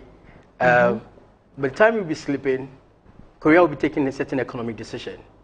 UK will be taking a certain decision. By the time you wake up, they are far ahead of you. How do you get your economy catch up with them? That means that you must be seen working irrespective of the time in the global timings. And that is where 24-hour economy probably sits in. And you also want to look at, in an austere period, what key should I turn to ensure that I get my people moving? And that is one of the philosophies of the MPP, moving us from taxation to production. And if we're able to do it right, that means that you're going to get more of your people busily working. That solves unemployment. And as businesses are growing and they are doing more, supply will exceed demand. And the moment supply exceeds demand, price of items will start coming down. Just like China did. When they were doing more and labor became much more cheaper in China, it attracts a lot of investors going to site their manufacturing plant in China. And that's everyone in Ghana and in Africa is going to China too, but even the US. So that, I think, probably was one of the philosophies behind the 24 hours. However, the execution will bring the difference that we're looking for. MPP introduced 1D, 1F, which to me was similar to this. But of course, that's production. But the implementation, if it's not targeted, if we make it much more partisan, if we don't build the capacity of that business, if we don't set our environment right, we're looking at tariffs, we're looking at utility, we're looking at taxes, interest rates. If we don't get some of these things right, the policy might be good, but we will suffer when it comes to implementation. So this is our profession. Where is our competitive advantage as a country? Which areas do you want to start with? What support do they need? What kind of investment do I need to put in as government? What capacity do I need to give them? All right? To get that game changing I'm looking for. And it's not my party bearer person I want to support, but it's a Ghanaian. So when you look at that, a typical example that you can probably start with the pharmaceuticals. We import a lot from other countries when it comes to the pharmaceutical products. Can we support them right? In that way, you can produce healthy drugs. Some of these drugs that they import are compromised in terms of quality. And when pharmaceuticals are doing that, then employment will start solving. One of the things is the beverages. One of our members who is into beverages, I call it beverages, he started 24 hours before even the president mentioned his own. He has over 300 staff. They run 3 times in a day. So such sectors support them because they have huge production. They are already running the system. Exactly. So grow exactly. So look at some of these things to be your starting point. So we don't need to reinvent the wheels. They are already established enterprises or businesses or manufacturing companies. Engage them. Understand what their needs are. And see what solutions you can bring to support them to run that policy. Basically, that's about it. Okay. Let me come to you, Michael, because your company did something, a survey around how effective this policy can be. And you came up with some interesting, revelations. First of all, you believe that a number of things must be put in place before this will even work. Talking about stable power, talking about security. And then one that caught my attention was transport and infrastructure, which is something we are not seeing much. And then, of course, like Charles said, some tax incentives. How should government go about this? Thank you. And I think, as you indicated, it is something that can be a game changer. But the question is that how intentional and how committed would that process be? So, for instance, we have challenges with power. It's one of the things that if it's not stable, you don't expect companies to be able to the beverage company to run with that. We're talking about security and others. This is a very bold approach, a bold project that needs to be run. The question is that, can you look at low-hanging fruits and start with? Low-hanging fruits, you talked about some agro-businesses because companies are already doing it, maybe the fruit. Can we look at even construction and say that, look, maybe going forward, all projects that I'm going to, government contracts, GOG, if you're able to do 24-hour, those who work overnight, either their salaries will be exempt from tax. I mean, you can take full tax, special tax credits and all those things. An incentive for that. You can look at other things, but the question that becomes infrastructure. If you're looking at road and all those things, that means this additional money to be pumped in. But then the key point that keeps coming back in all these things are how committed we are and how do we make sure it gets done. This is something that can take about 10, 15 years to actually execute. How many Ghanaians can sleep overnight, stay up overnight and work? How committed are we to be how do I call it? To be disciplined. Can you imagine if you say you are running something and you have staff who come and sleep in the night and all those things? So we need to have a mindset about that, so that if you are going to, if it's because it's something that we are not used to. If you look at the whole country, our economy mostly 6 o'clock, everybody's going home. But that's okay. Let me hold my thoughts, because that actually what you're worried about happens in a particular area. Exactly. In some areas. Yes. In some areas. Because there are certain private sector. For example, our company is doing 24 hours already because the TV. Yes. And you have people manning to stay awake to ensure that the TV and the radio stay. Exactly. So then, which other low-hanging fruits? So when I say low-hanging fruits, what other sectors are you going to bring on board? Yeah. To make sure that it's not changing our mindset that the country can run on 24/7. I suspect that it has to be gradual. Exactly. So that's where one of the things that we talked about was the construction. If you go to European countries and other places, when they are doing construction, it's a night. We should even start from there. Look, when you are going from here to, let's say, Winneba, look at the road. For months, look at the wear and tear to people's car. You are going to Pokwas in Sawum, look at the road. For months. Why can't we do this? So these are when there's less traffic and all. Yes, so look at the dust people are inhaling every day. We are killing our people. Road. So these are the low-hanging fruits. Now, if the populace begin to see that this is working, then it will trigger. It becomes a defect. Then what else can we bring on board so that the intentional and then consistent this thing works? Other than that, I'm afraid that as good as it is, if we don't we are not very intentional, very disciplined about it, and actually think through very well, this noble idea may be vanished, because there are a lot of areas that this can work. I mean, we can pick 1 or 2 government sectors that it can work. So that within a short, as time goes on, the average Ghanaian will say, oh, now this thing can work. So how can we... But how long can we wait as a country? I'm looking at some of the things we need to put in place to make it easy for all of us. The power, for example, even security. You know, when you work at night, which I'm sure some of you have it. Going home, you are worried till you get into your... Even during the day when you are going, you are concerned. This is something we can't wait for 10 years to have it corrected. But then the question is that we are not... I don't think anybody is a miracle worker to turn the country 24 hours within a day. Remember those countries that we are trying to look at 24 hours? They've been doing it over 100 years. So, and these are some of the things that we need to be conscious and say, look, if we are going this way, we should know that it is going to be long, but we need to stick to it. 4 years, it cannot turn this country into a 24-hour economy. Let's face it. Even if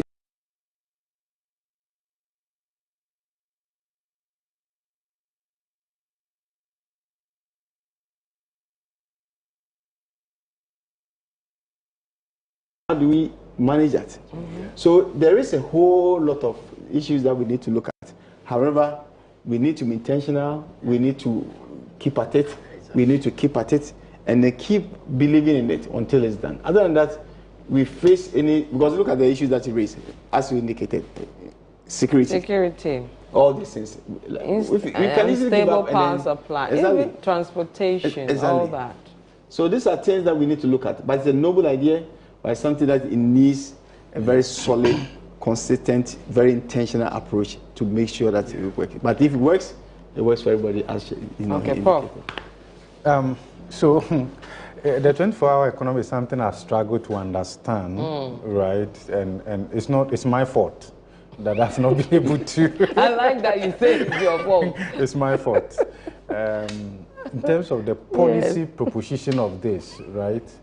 And all of that. Because the way I'm seeing it is that it has to be communicated well to stakeholders. Bro, please hold with your thoughts. I'll come back to you. I have to go to Parliament because I understand the minority is not happy about some of the developments around the budget reading today. So let's pick, I believe it's the minority chief whip on the floor now. On our schedule, from Schedule 1 to Schedule 10, and that of Order 6. And I have not been able to understand. And as we stand, Mr. Speaker, as at now, the House has not determined the form the budget is going to be presented. So, Mr. Speaker, the House has to determine the form before he can present any statement.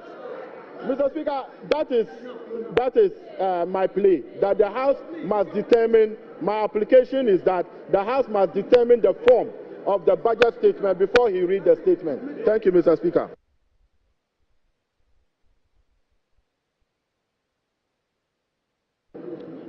Majority Leader.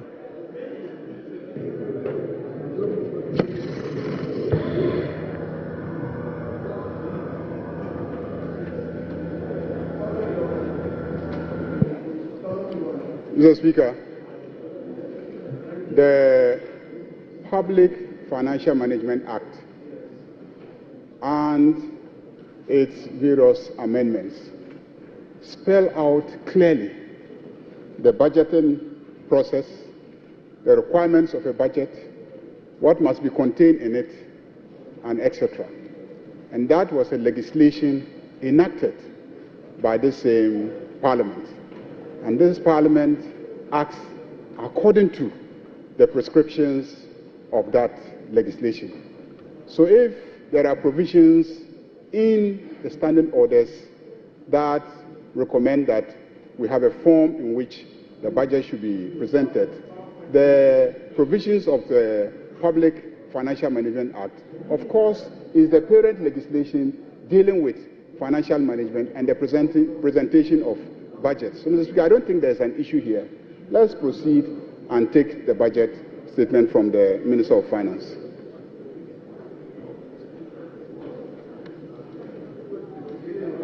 Yes, Minority Leader.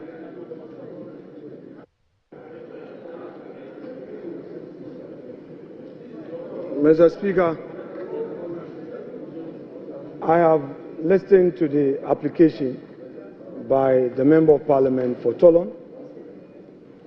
I have also listened to the Leader of the House responding to the said application. The Leader of the House makes a general submission. The application was anchored on the rules of this House, a mandatory provision in Order 195. There's no may there. It reads, for the avoidance of doubt and at the risk of being repetitive, this is what it says. The budget statement in economic policy of the government shall be presented to the House by the Minister responsible for finance on behalf of and on the authority of the President, and in the form the House may determine. Yes, wait, look at them. Mr. Speaker, wait, yes. So, yes, wait. Mr. Speaker, they should take it easy.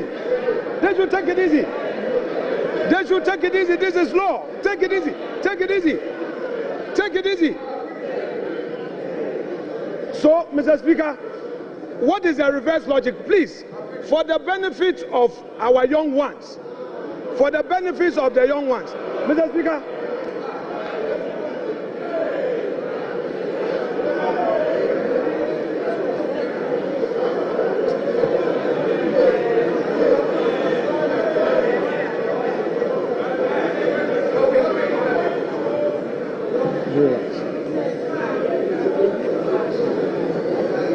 Mr. Speaker, this House is a house of procedure. This House is equally guided by its own rules and precedents. Wait a moment. For those who are in a hurry to shout in his agreement, if the law says may determine, is it also the case that in reverse logic, the House may decide not to determine any form? But no, wait. The law is that a budget statement must be presented. But we are saying again that as a House, we may have to determine which form. So, Mr. Speaker, the invitation by the minority, the deputy minority whip, is well founded. He is inviting us as a House to determine, are we going to allow him to make a statement, or we are going to allow him to move a motion? Is it going to be in a form of a motion or in a form of a statement? This is a well-anchored application. Don't use your number to shout to intimidate him. He has made a solid argument. This House has not determined the form in which this item has to be taken. The Deputy Minority Whip is inviting us to set the ground rules. The Majority Leader got up and referred to PFM Act to say what? He didn't quote the specific provision. The man has made an application under our own rules. You didn't attack him on the rules. You didn't know. You didn't say anything against his application on the rules. Mr. Speaker, as the minister is here, in which form are we going to listen to him? What is he going to make a statement, or he is going to move a motion? Mr. Speaker,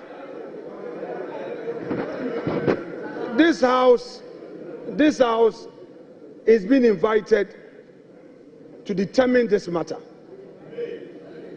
You see, the Supreme Court has had an occasion to give a contextual interpretation where may is placed to mean shall. Yes, it is there. No, come on, Mr.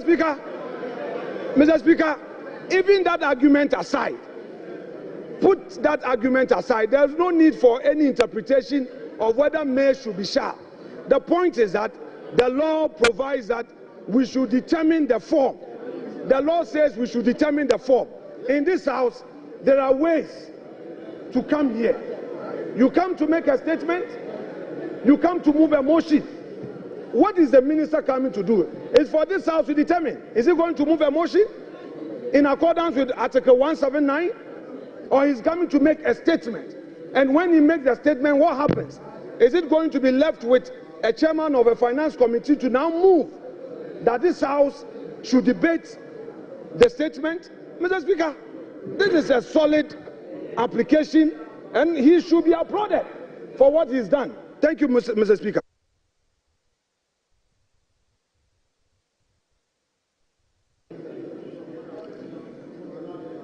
I would want to rule on this matter. I've heard enough. I think in terms of procedure, the right thing has been done. The order you quoted clearly states the statement of the estimates of revenue and expenditure of the government. It says what? The statement. And so what they are bringing to us is a statement. And when statements are admitted, they are presented as statements. Now, when you go to 1952, which you refer to, it says the budget statement and economic policy of the government shall be presented to the House by the minister responsible for finance on behalf of or on the authority of the president. That's first. Second, and in a form the House may determine. Honorable Minority Leader, you are not in a shouting battle. Please.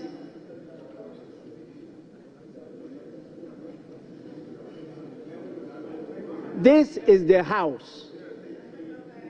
The only way the House can determine however you define form is when the statement is presented to you. The House cannot determine this matter outside the House. You can only determine it when you are truly sitting as a house.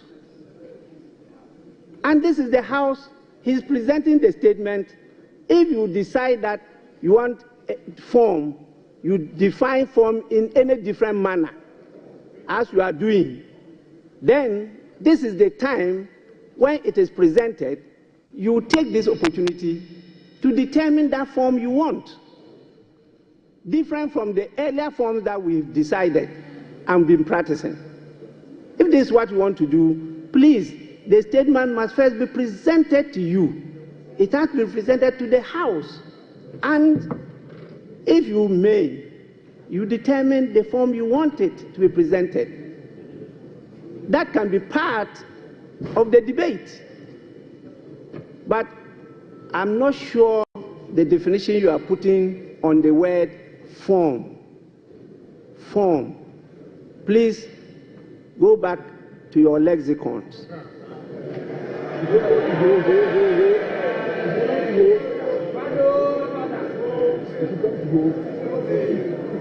To determine the meaning of form. I think the writing is being done. The statement was admitted.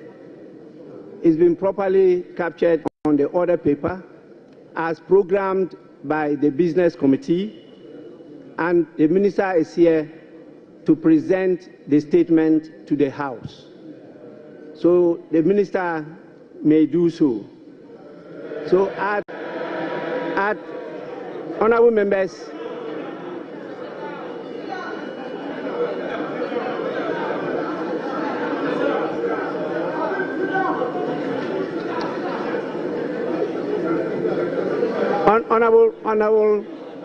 Honorable Minister, just a minute. Just a minute. Honorable members, at the commencement, yes. Mr. Speaker, just to thank you for your guidance and the proper interpretation of 1952. Thank you, Mr. Speaker.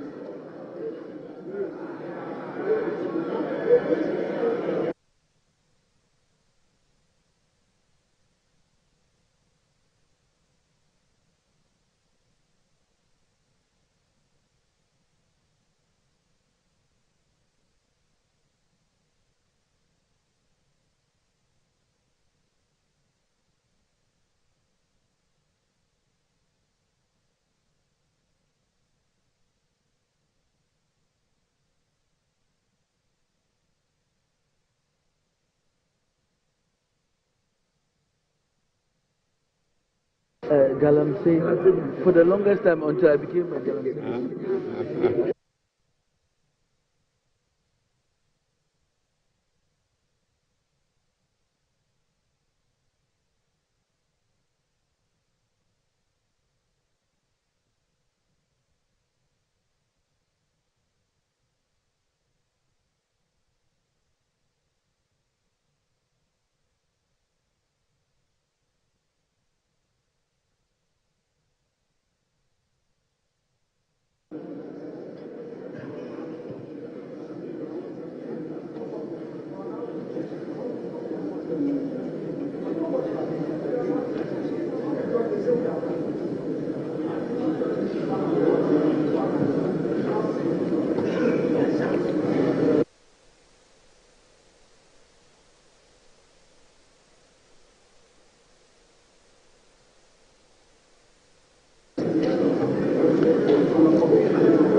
Honorable members, item 7, statements. The budget statement and economic policy of the government for the year ending 31st December 2025. Minister for Finance.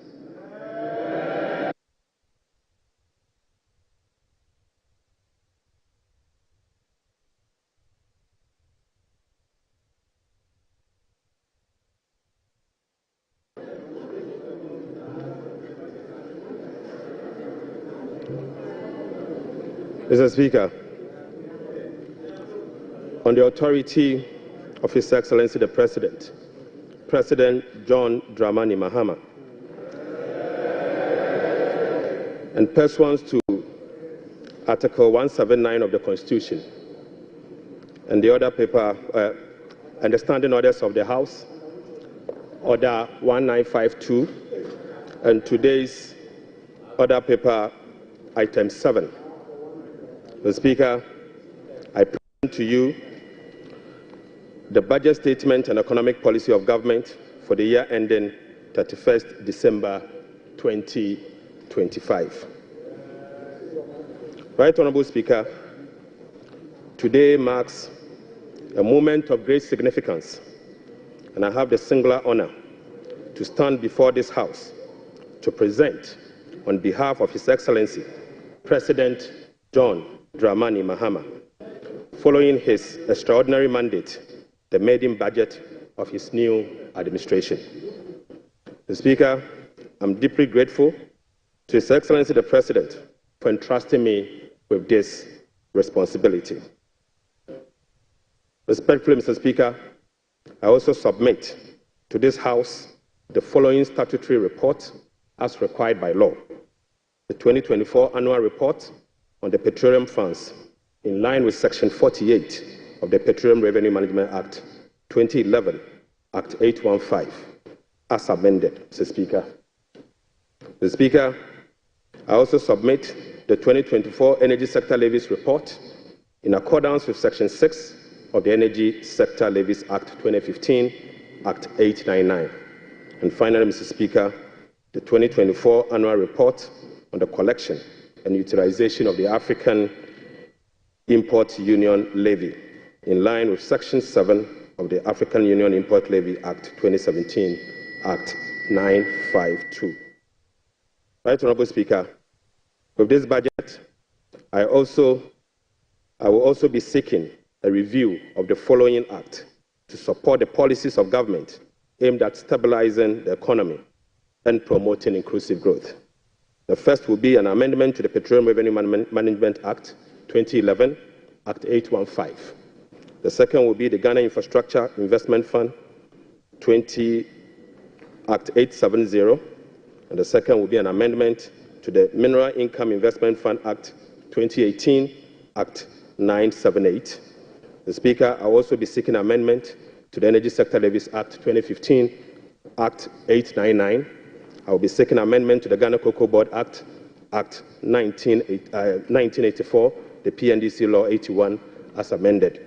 The Speaker, that's not all. I will also be seeking amendment to the Earmark Funds Capping and Realignment Act 2017, Act 947, the Ghana Procurement Authority Act 2003, Act 663, as amended in Act 914.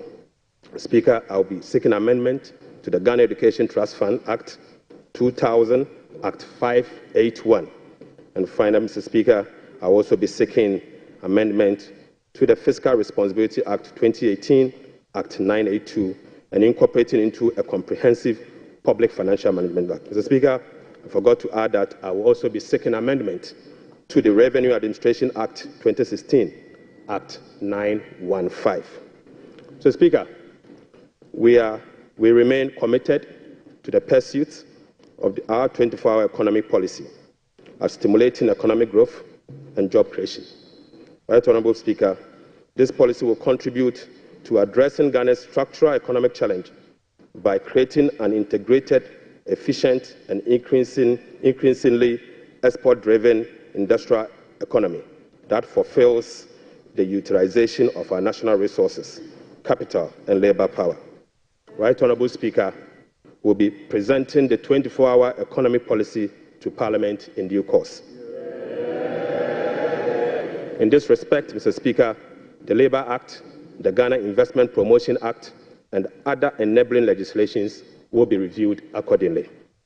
Mr. Speaker, as part of the effort to stabilize our cedi through foreign exchange and gold reserve accumulation, I will also submit a bill to provide a legal framework for the establishment of the Ghana Gold Board for the consideration of this House. Mr. Speaker, this budget is indeed an abridged version of the 2025 budget statement and economic policy of government. I respectfully request the Hansa Department to capture the entire budget statement and economic policy of government for the year ending 31st December 2025.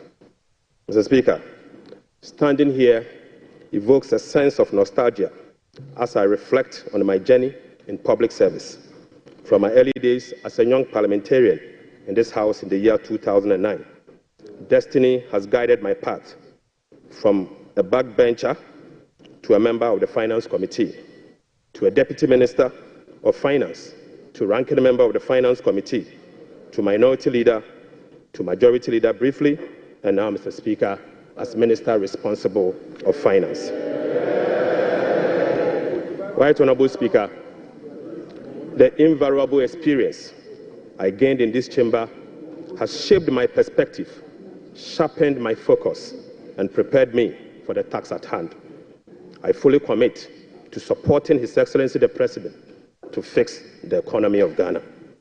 I take this opportunity to extend my profound gratitude to the good people of Ejuma Kwenyane, my constituents, and to you, Mr. Speaker, and members of this House across the aisle for your unwavering support throughout my years in this chamber. Mr. Speaker, this esteemed House is a sanctuary of rigorous debate, principled cooperation, and at times constructive disagreement, all in the pursuit of greater good of our beloved country. I look forward to working with you, Right Honourable Speaker, and my colleagues on both sides of the aisle to reset the Ghana's economy through sound policy and structural reforms that will propel our country forward. Mr. Speaker, there comes a time in a nation's history when fundamental challenges must be confronted, difficult choices must be made, and a new course must be set for the future. For Ghana, the defining moment is now. Mr. Speaker, President John Dramani Mahama made a commitment to reset Ghana for jobs, accountability, prosperity. Mr. Speaker, as captured in the NDC manifesto, in this regard, the theme of our budget is resetting the economy for Ghana we want. Right Honourable Speaker, the democratic principles we tirelessly fought for are being held. Our democracy has been consolidated with yet another peaceful transition of power. That notwithstanding, our youth face an uncertain future with growing unemployment and hopelessness. This suggests that the dividends of democracy, such as economic prosperity and social justice, remains elusive. Mr. Speaker, the choice before us as a country are clear. We can either continue on a path of self-destruction by not confronting the problems, or we can embark on a journey of fundamental reforms and transformation, one that resets our economic model, redefines our priorities, honors our social contract, and provide opportunity for all. Mr. Speaker, luckily, President Mahama has chosen the path of reform and transformation. He will fix the economy. He will restore hope and lead us to build the Ghana we want together. Right Honourable Speaker, this budget was preceded by the National Economic Dialogue on the theme Resetting Ghana, Building the Economy We Want Together, on the 3rd and the 4th of March 2025. Through this consensus-building dialogue, the people demanded a decisive action, real solution to the severe challenges that plagued us as a country. Mr. Speaker, the 2025 budget is a culmination of the true aspirations, felt needs, genuine desires of the people of Ghana, expressed through the engagement with diverse stakeholders. As part of our broad consultation also, ahead of the budget, we recently engaged traders at major trading centers, including the Mokola market, to listen to their concerns, gauge their expectations, and elicit their input. Mr. Speaker, the extensive consultation revealed that the overriding concern among Ghanaian traders and business community remains price and exchange rate stability. Apart from eroding their working capital, exchange rate volatilities makes effective business planning impossible and increase the cost of doing business. This budget outlines far-reaching measures which will be implemented in close collaboration with the Central Bank, the Bank of Ghana, to effectively and efficiently manage the exchange rate and inflation. Mr. Speaker, we also engage the youth of Ghana in a dialogue on social media as part of our new budget consultation. Mr. Speaker, during my engagement with the youth, it was revealed that 321 pharmacists who were employed since June 2023 have not received their salaries. We will take urgent steps to remedy this situation immediately.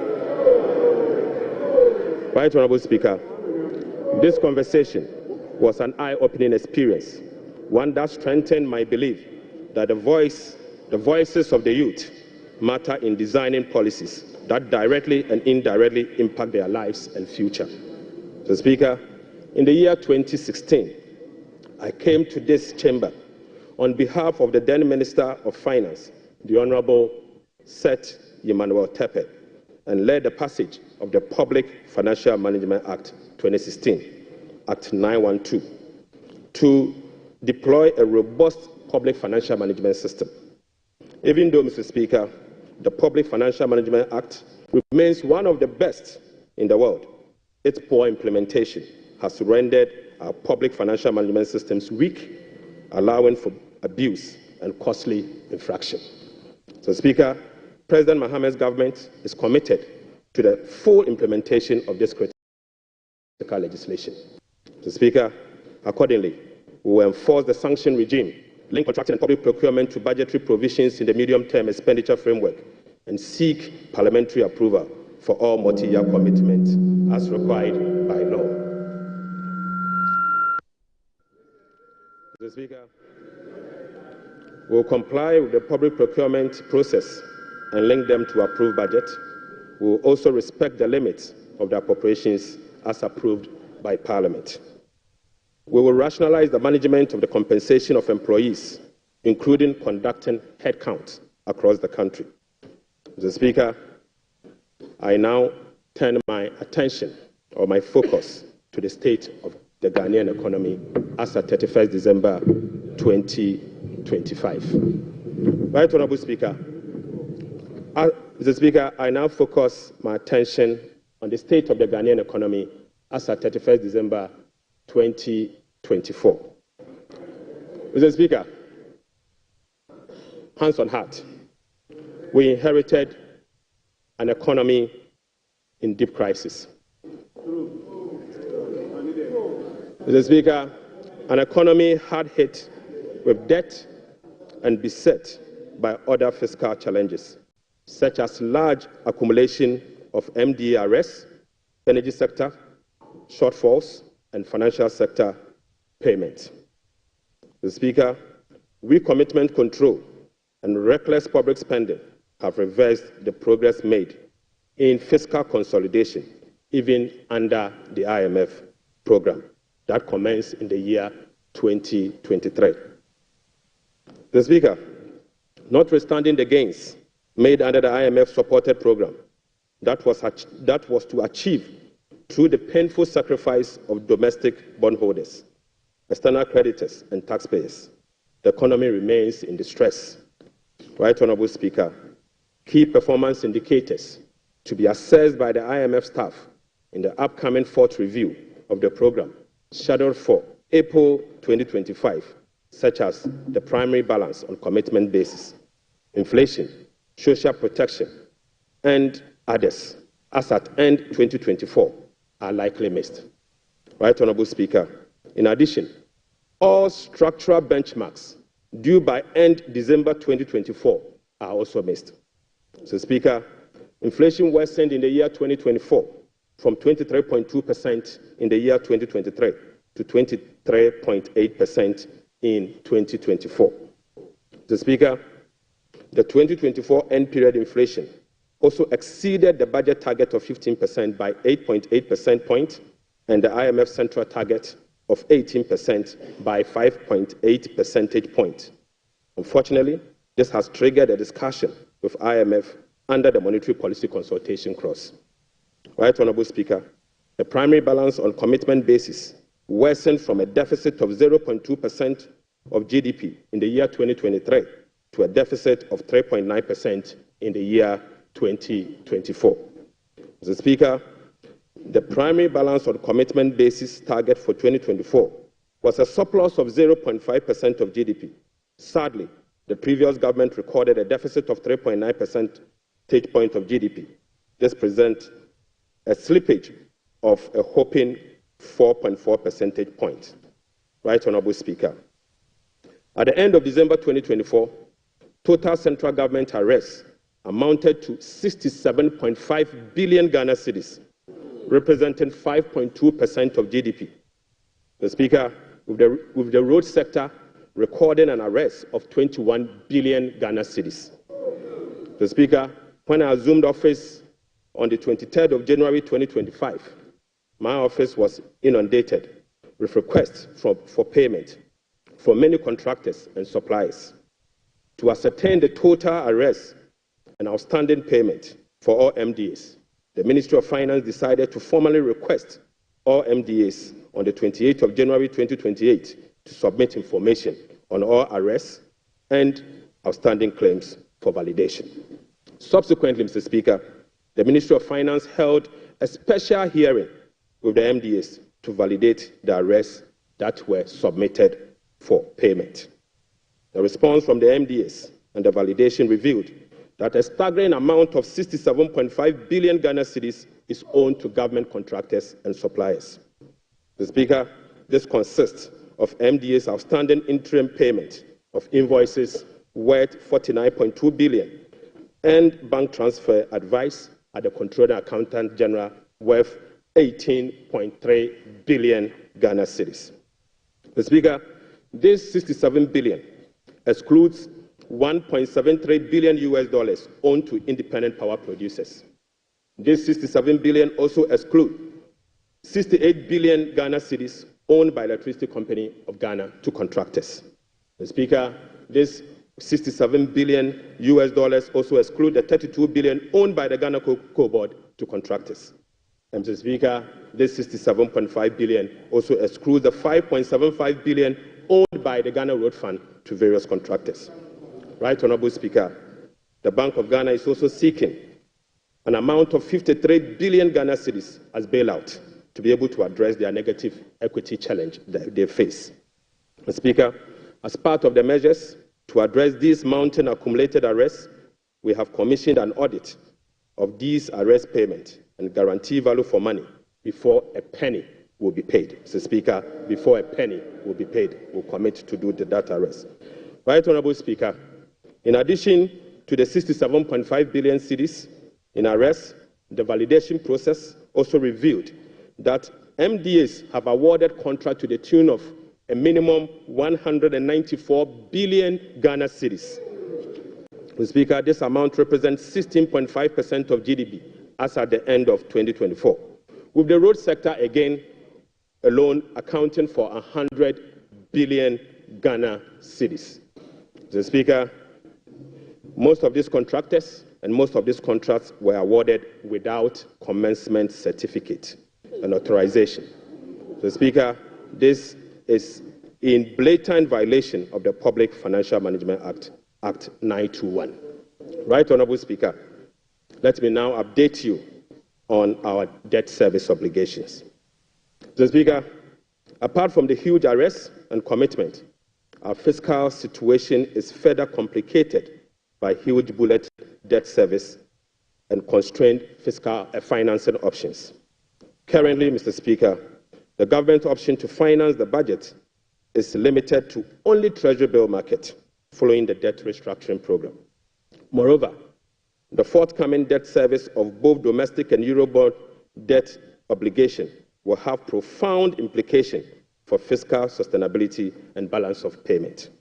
Right, Honorable Speaker, domestic debt service alone, programmed for the next 4 years, is 150.3 billion Ghana cedis.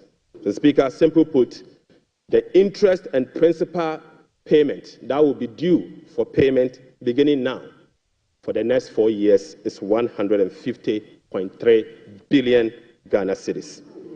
This represents 11.6% of GDP in domestic debt service obligation alone. Mr. Speaker, of this 150 billion Ghana cedis, 73.3% of this 150 billion Ghana cedis is due for payment in the year 2027 and 2028. Right, Honourable Speaker, 2027 alone, the domestic debt service that will be falling due will be 57.6 billion, and 2028 will be made to call upon to pay 52.5 billion Ghana cedis. So, Speaker, the debt service obligation of 2027 and 2028 are major harms. These harms are cancerous and pose significant risks to the economy of Ghana. But, Mr. Speaker, touch wood, we shall fix it. We shall fix it. Mr. Speaker, our debt service obligation of this financial year is equally burdensome with significant harms. February, we were called upon to pay 9.9 billion. July, we'll be paying 6.2 billion, and August, we'll be paying 10.1 billion, all this year. Right, Honourable Speaker, the fiscal challenges are further compounded by the significant short-term treasury bill that we also inherited. So, Speaker, these obligations, totaling about 111.1 billion Ghana cedis, requires rollover week in, week out, placing additional pressure on cash flows and liquidity requirements. Mr. Speaker, beyond the domestic maturities, Ghana faces significant external debt service obligations for the next 4 years. In the next 4 years, will be made to call upon to pay $8.7 billion representing 10.9% of GDP, with heavy concentration again in the year 2027 and 2028. Again, Mr. Speaker, 55% of this external debt service will be due in the year 2027 and 2028. Right, Honourable Speaker, in the year 2027, we'll be made to pay $2.5 billion, and 2028, we'll have to again pay $2.4 billion. Right, Honourable Speaker, it seems the debt restructuring undertaken by the previous administration was designed to make 2027 and 2028 debt repayment heavy, sadly. So, Speaker, I don't know how come we sat and allowed that design to happen. So, Speaker, that is cancerous, but I can assure you we will fix it. Mr. Speaker, in spite of all this upcoming domestic and external debt service obligation, no buffers were built to cushion this unprecedented debt service burden. Mr. Speaker, as of 7 January 2025, the debt service reserve account, the sinking fund in dollar, has a balance of $64,000. Mr. Speaker, when we were leaving office, we left behind $319 million in that same account. Mr. Speaker, the debt service reserve CD account had an amount of 143 million Ghana cedis. Right, Honourable Speaker, when we were leaving office, the balance was 430 million Ghana cedis. Mr. Speaker, I now move you to stalled project. Mr. Speaker, due to the bilateral creditors' debt restructuring that is ongoing, undertaken by previous administration, a staggering number of 55 projects have been halted. Mr. Speaker, this leaves a massive amount of $3 billion in undisbursed loans and about $300 million in outstanding interim payment certificates, IPCs.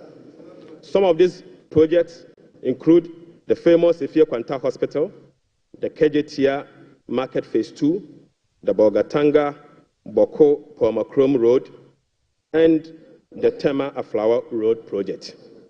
Delayed payment and demobilization from site could result in cost overruns of over $1.1 billion.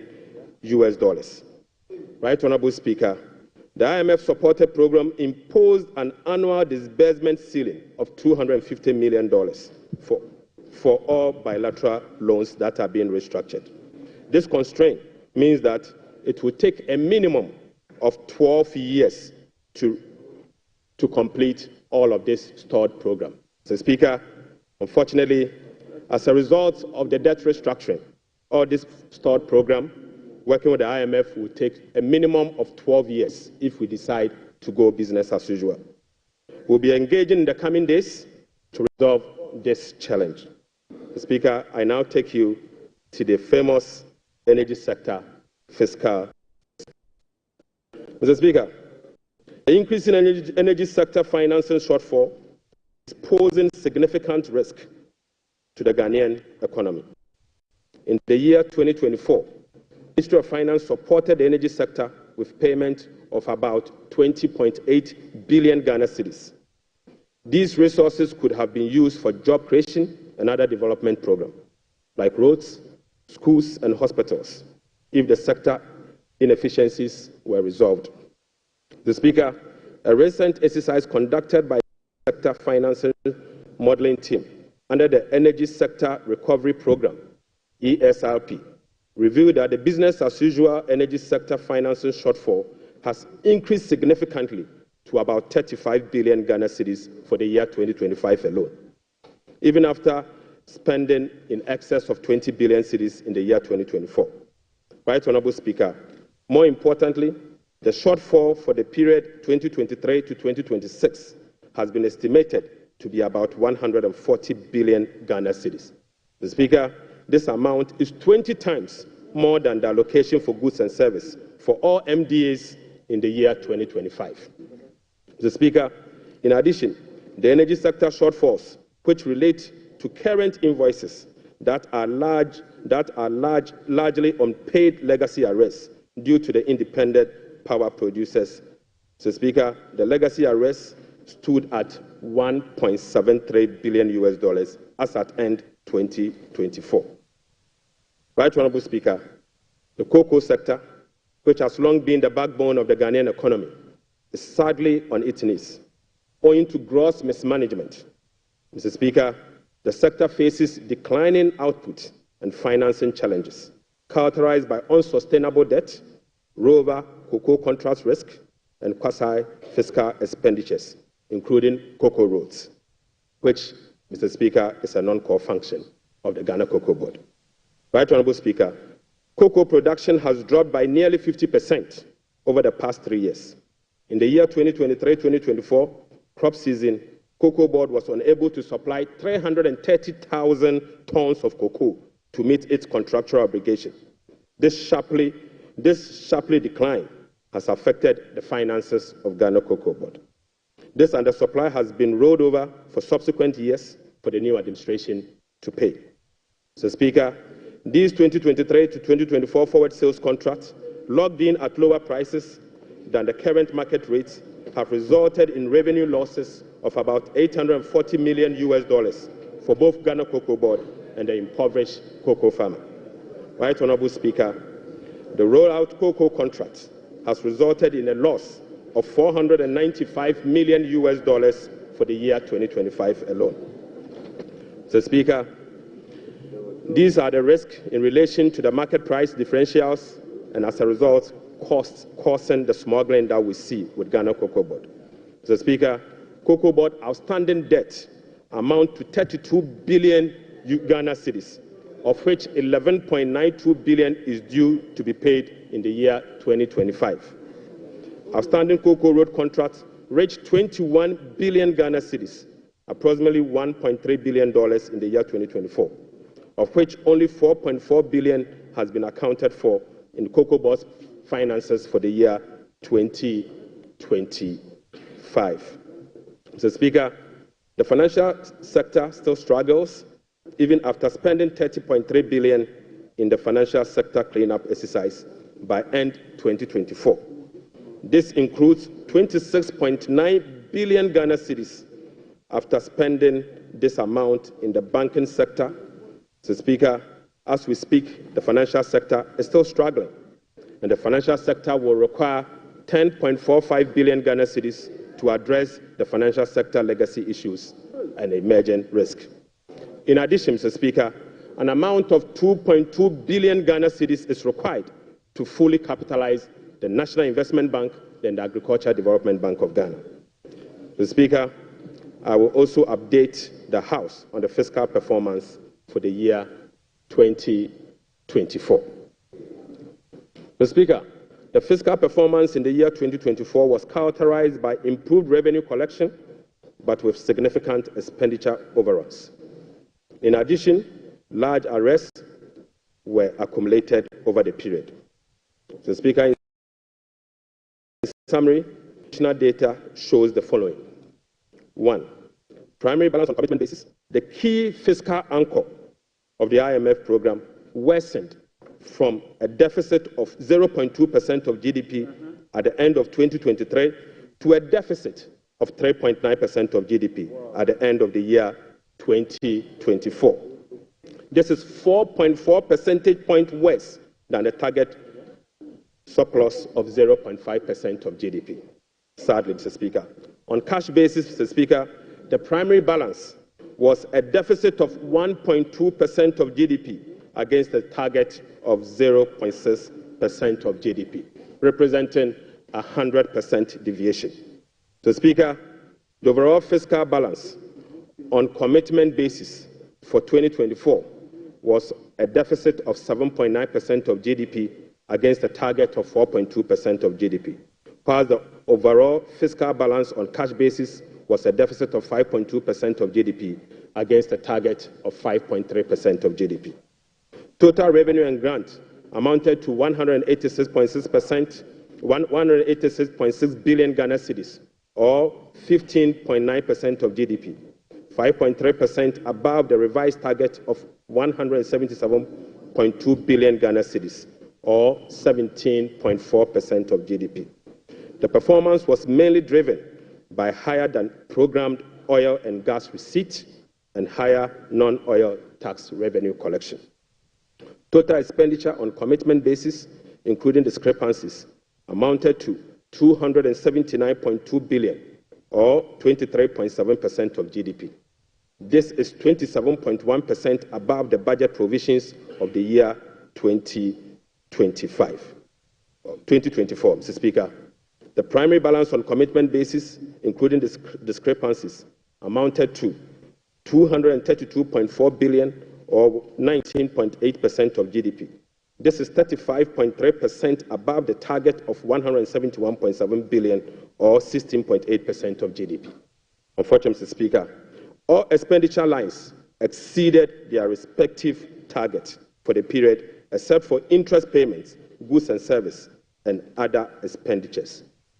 Right Honourable Speaker, the discrepancies for the year 2024 being unclassified expenditure was 3.8 billion Ghana cedis as compared to 12.9 billion Ghana cedis in the year 2023.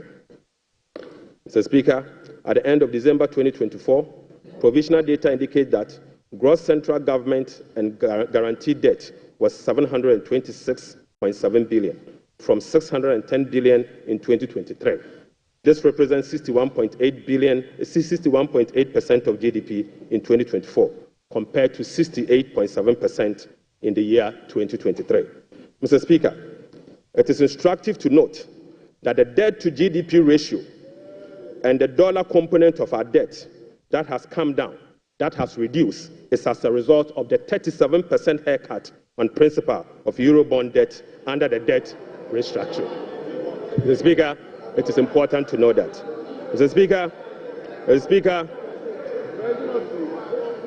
Right Honourable Speaker, it is instructive to note that the debt to GDP that has reduced is as a result of the 37% haircut on principal and interest that were given to Eurobond bondholders. So, Speaker, you may recall that the government commenced the debt restructuring program in the year 2022 to restore debt sustainability and economic stability. As of now, the restructuring process is approximately 93% completed. The remaining 7% relate to debt of $2.7 billion owed to commercial creditors. We are committed to completing the remaining debt restructuring as soon as possible. So, Speaker, real sector development in the year 2024. Right Honourable Speaker, provisional 2024 GDP statistics published by the Ghana Statistical Service on the 10th of March 2025 shows that overall real GDP growth increase. So, Speaker, at the end of increased to 5.7% in the year 2024. So, Speaker, I take that again. The Speaker, provisional 2024 GDP statistics published by the Ghana Statistical Service on the 10th of March 2025 show that overall GDP growth grew by 5.7% of GDP in the year 2027, compared to the growth rate of 3.1% recorded over the same period. Mr. Speaker, the key driver of this growth was largely coming from gold mine. Mr. Speaker, including Galamsey. Including Galamsey. Mr. Speaker, Galamsey growth cannot be sustainable. Mr. Speaker, non-oil GDP growth. Mr. Speaker, the non-oil GDP grew by 0.6% in the year 2024, compared with the growth rate of 3.6% recorded in 2023.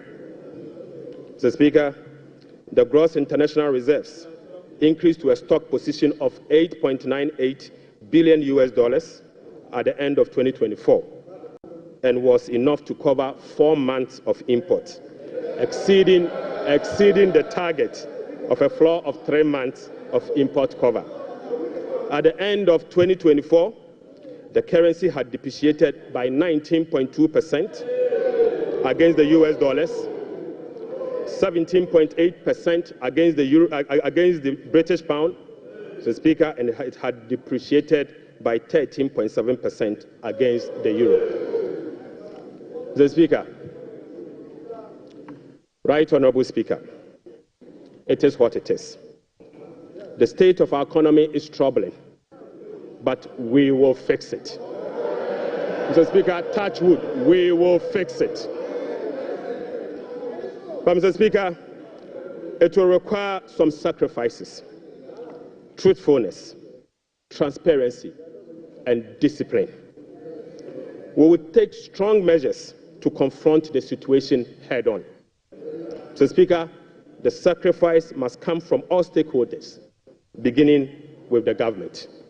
Mr. Speaker, His Excellency the President appreciates this and has led the charge by significantly downsizing his government from the Elephant 88 to the Umbrella 60. Mr. Speaker, he has also reduced the number of his government ministries from the Elephant 30 to the Umbrella 23. Mr. Speaker, as part of the contribution to the resetting agenda, organized labor has followed suit by working with government and employers association to agree on a modest 10% increase in base pay and minimum wage for the year 2025. Right Honourable Speaker, on behalf of His Excellency the President, I would like to express my profound gratitude to organized labor and employers. Mr. Speaker, ordinary Ghanaians have also sacrificed by enduring the negative impact of severe currency depreciation since 2022. Hyperinflation, high food inflation, principal and interest haircut, soaring interest rates, among others. Mr. Speaker, it is now time for the people's representative, the members of Parliament, and the judiciary to also follow suit. I would like to call on all other stakeholders, including the business community, faith-based organizations, academia, and civil society to support this national call. So, Speaker, our immediate task is to reset our nation, to restore good governance, reduce the excruciating suffering of our people, and set our country on a trajectory of economic transformation. So, Speaker, our vision is to build a prosperous and a democratic state, anchored on the principles of freedom and justice, providing equal opportunities for all. So, Speaker, through this vision, we will work together to build the Ghana we want. Right, Honorable Speaker, the resetting agenda will be anchored on the following. 1, restoring hope in our democracy, renewing trust in public officials, and helping every Ghanaian attain their full potential. Offering a trusted hand to the vulnerable, particularly women and youth, and creating a new Ghana for coming generations. And finally,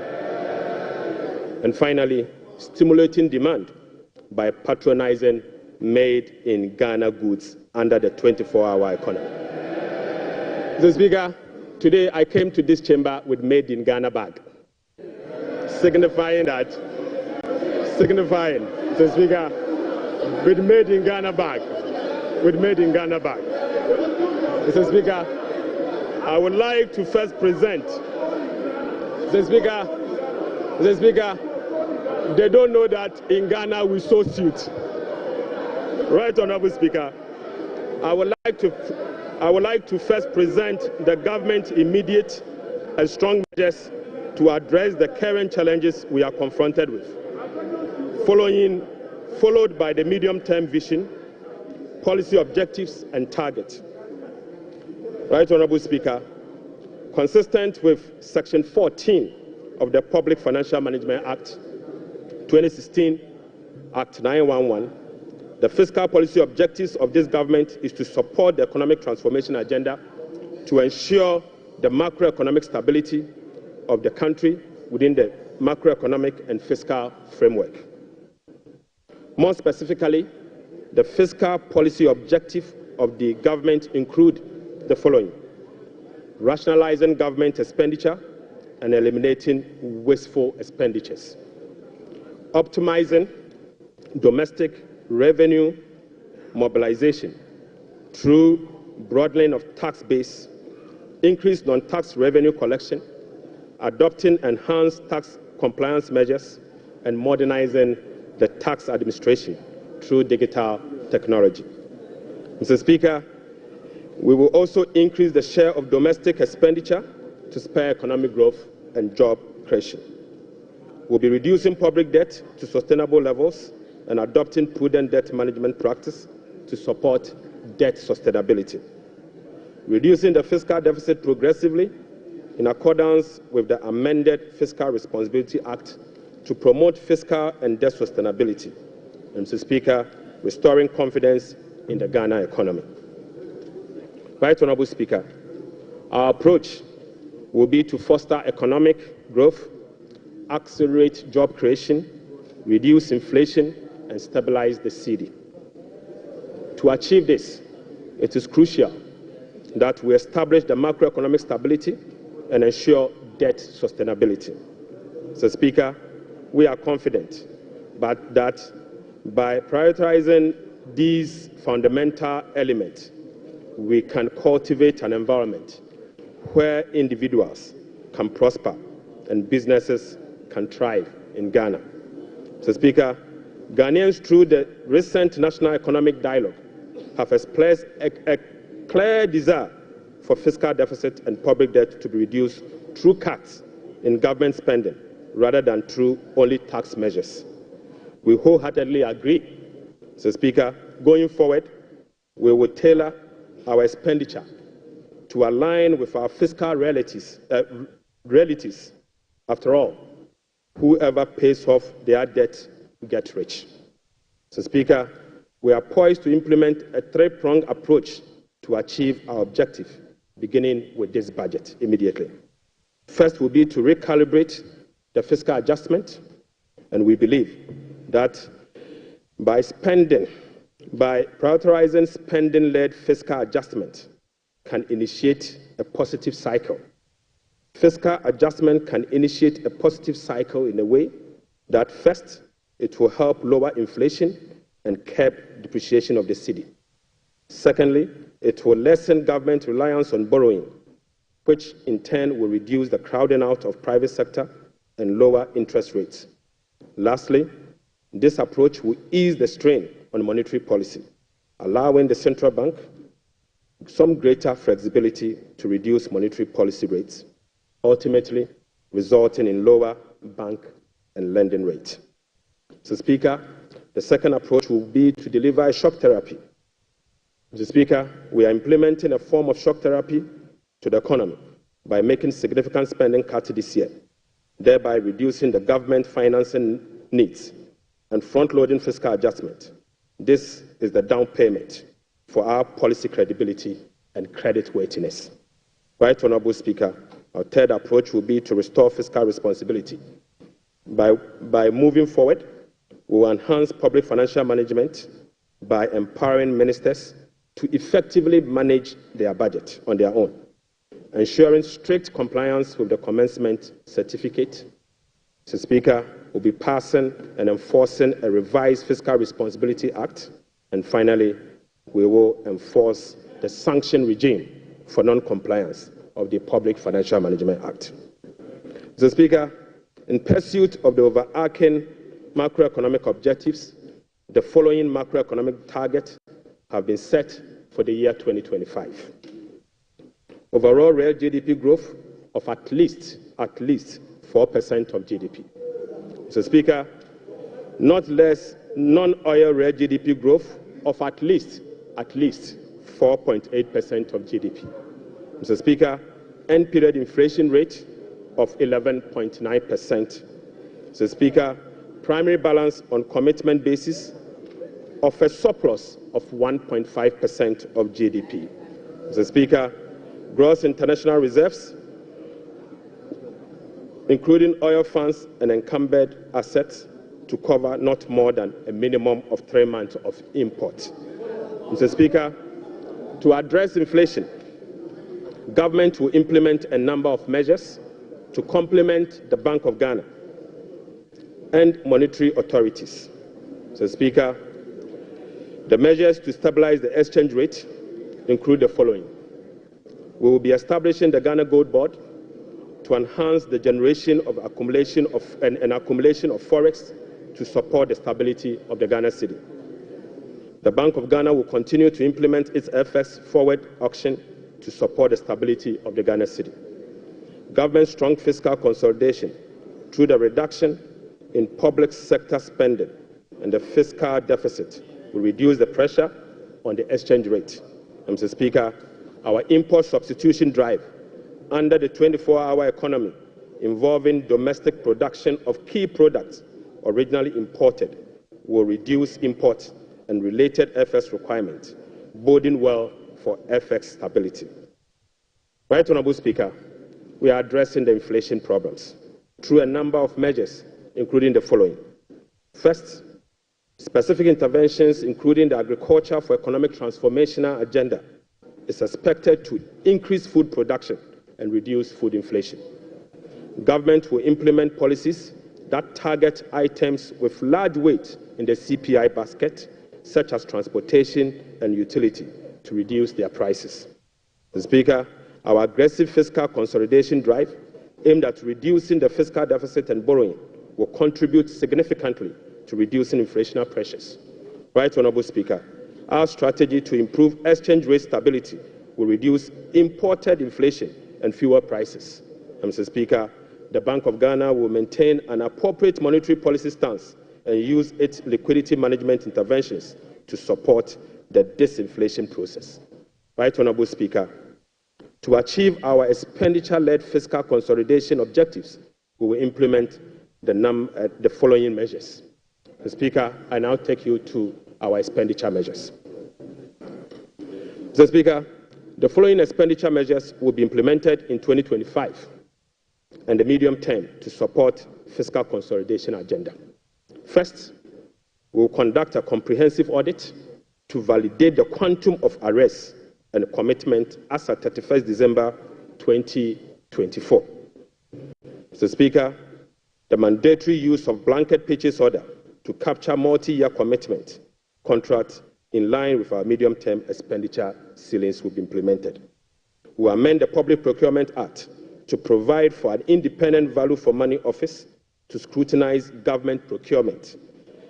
Mr. Speaker, we will also work with Parliament to amend the Public Procurement Act to make commencement certificate and budgetary provision a prerequisite for all procurement that will be paid by the central government. Mr. Speaker, we will fully integrate GANEPS and GIFMIS to ensure that only MDA's projects and purchase orders that have approved budget and allotment can obtain procurement approvals. Mr. Speaker, we will operationalize the compliance desk at the Ministry of Finance to monitor reports on commitment and arrest accumulation. Mr. Speaker, aside that, we will publish a PFM league table for compliance purposes. We will strictly enforce sanctions under the sections 96 to 98 of the Public Financial Management Act for breaches of the PFM Act, specifically those that relate to arrest accumulation and commitment control. Right, Honourable Speaker, we will cut waste, and we will cut it very deep. Mr. Speaker, in this regard, we have selected expenditure items including the Ghana Cares, the U-Start, One District, One Factory for complete elimination. Mr. Speaker, we will assign the functions of development authorities such as Coastal Development Authority, the Northern Development Authority, the Middle Belt Development Authority to the district assemblies and do away with the development authorities. So, Speaker, we will amend the Petroleum Revenue Management Act to allocate all ABFA resources for infrastructure use, not for goods and services, but for infrastructure use. So, Speaker, the National Health Insurance will receive full allocation under the earmark funds capping and realignment act.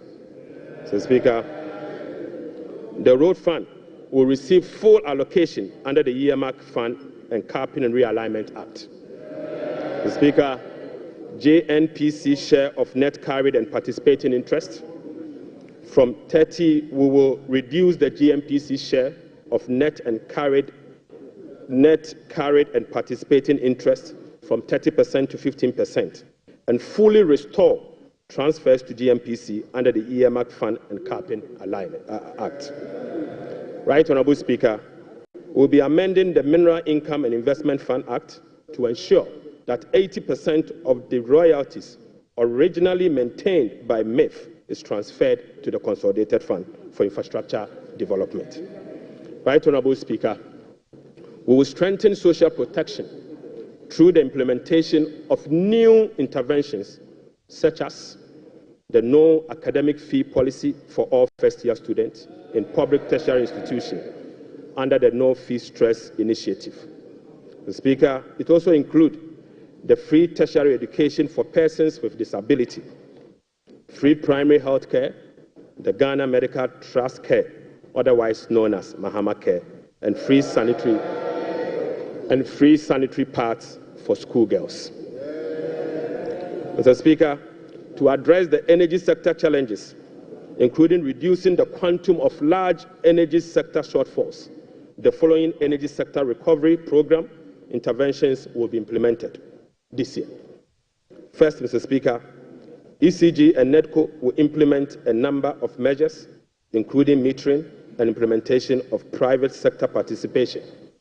Mr. Speaker, we'll also implement the liquid fuel to gas swap through an increase in N-gas supply from 60 mmSC per day to 100 mmSC to take advantage of cheaper gas prices and others. Mr. Speaker, we will complete the IPP capacity renegotiation to generate some savings through negotiated lower fixed capacity charges and variable O&M charges. Mr. Speaker, as agreed with the IMF by the previous administration, we will implement the following ESRP measures to achieve the structural benchmark of the IMF program.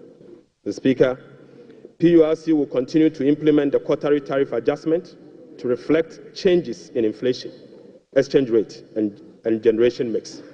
Mr. Speaker, PURC will also undertake a major tariff adjustment which will be due in fourth quarter of 2025 to reflect capacity charges, additional liquid fuel usage, and additional CAPEX.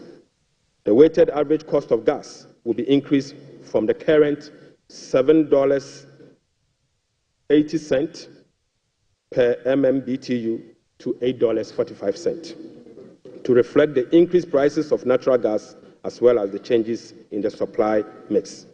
Mr. Speaker, the subsidy on weighted average cost of gas granted to some ceramic companies through the discounted industrial development tariff will be reversed.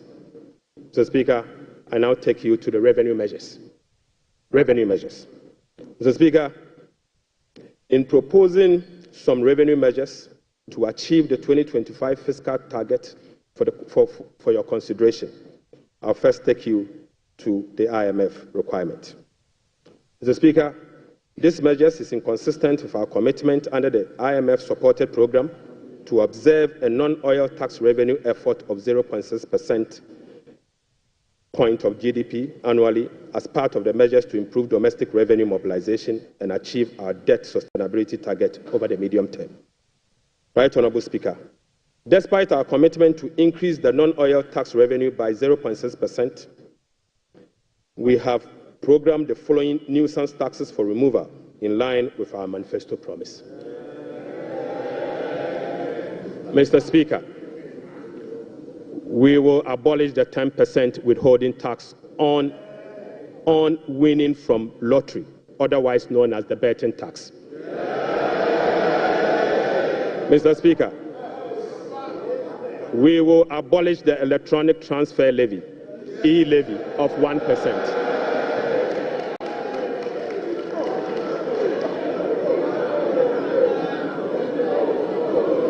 Mr.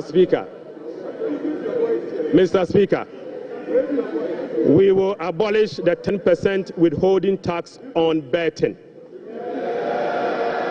We will abolish the electronic transfer levy, e-levy, of 1%.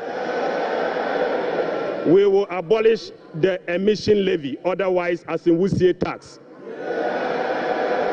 We will abolish the VAT on motor vehicle insurance policy. Mr. Speaker, we will abolish the 1.5% withholding tax on unprocessed gold by small-scale miners.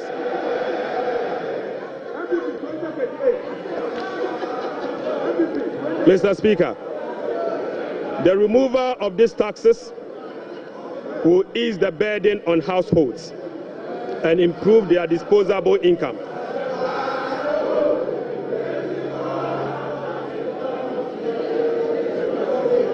Right, Honorable Speaker, the removal of these taxes will ease the burden on households and improve their disposable incomes. In addition, it will support business growth and improve tax compliance. Mr. Speaker, right, Honorable Speaker, the tax refund account has been abused in recent years. In the last 8 years, a study revealed that 29.1 billion Ghana cedis had accrued to the tax refund account, with only 12.5 billion Ghana cedis, representing 43% of the total accrued amount, being used for tax refund purposes. Mr. Speaker, the study also revealed that 16.6 billion Ghana cedis, representing 57% of the total amount accumulated in the tax refund account, was misapplied. Mr. Speaker, which is a total violation of the Revenue Administration Act, Act 915, and the Public Financial Management Act. Instructively, Mr. Speaker, there were virtually no tax refund arrests over the period.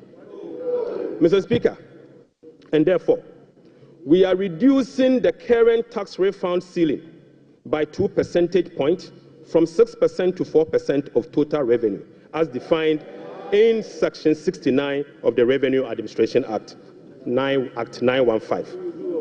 Mr. Speaker, by reducing the ceiling on the tax refund from 6% to 4%, right, Honorable Speaker, we have saved the taxpayer 3.8 billion Ghana cedis. Mr. Speaker, this amount is enough to close the revenue shortfalls from the removal of the e-levy and the betting levy. Mr. Speaker, the e-levy would have accrued 1.9 billion Ghana cedis, and the betting tax would have accrued 180 million. The two put together is just above 2 billion Ghana cedis. By reducing the tax refund account from 6 to 4, it is enough to remove this tax, and a savings will be provided to take care of social interventions. Mr. Speaker, already we have saved 3.8 billion cedis for 2025 alone from one source, and this is enough to close the gap from the taxes we have removed today.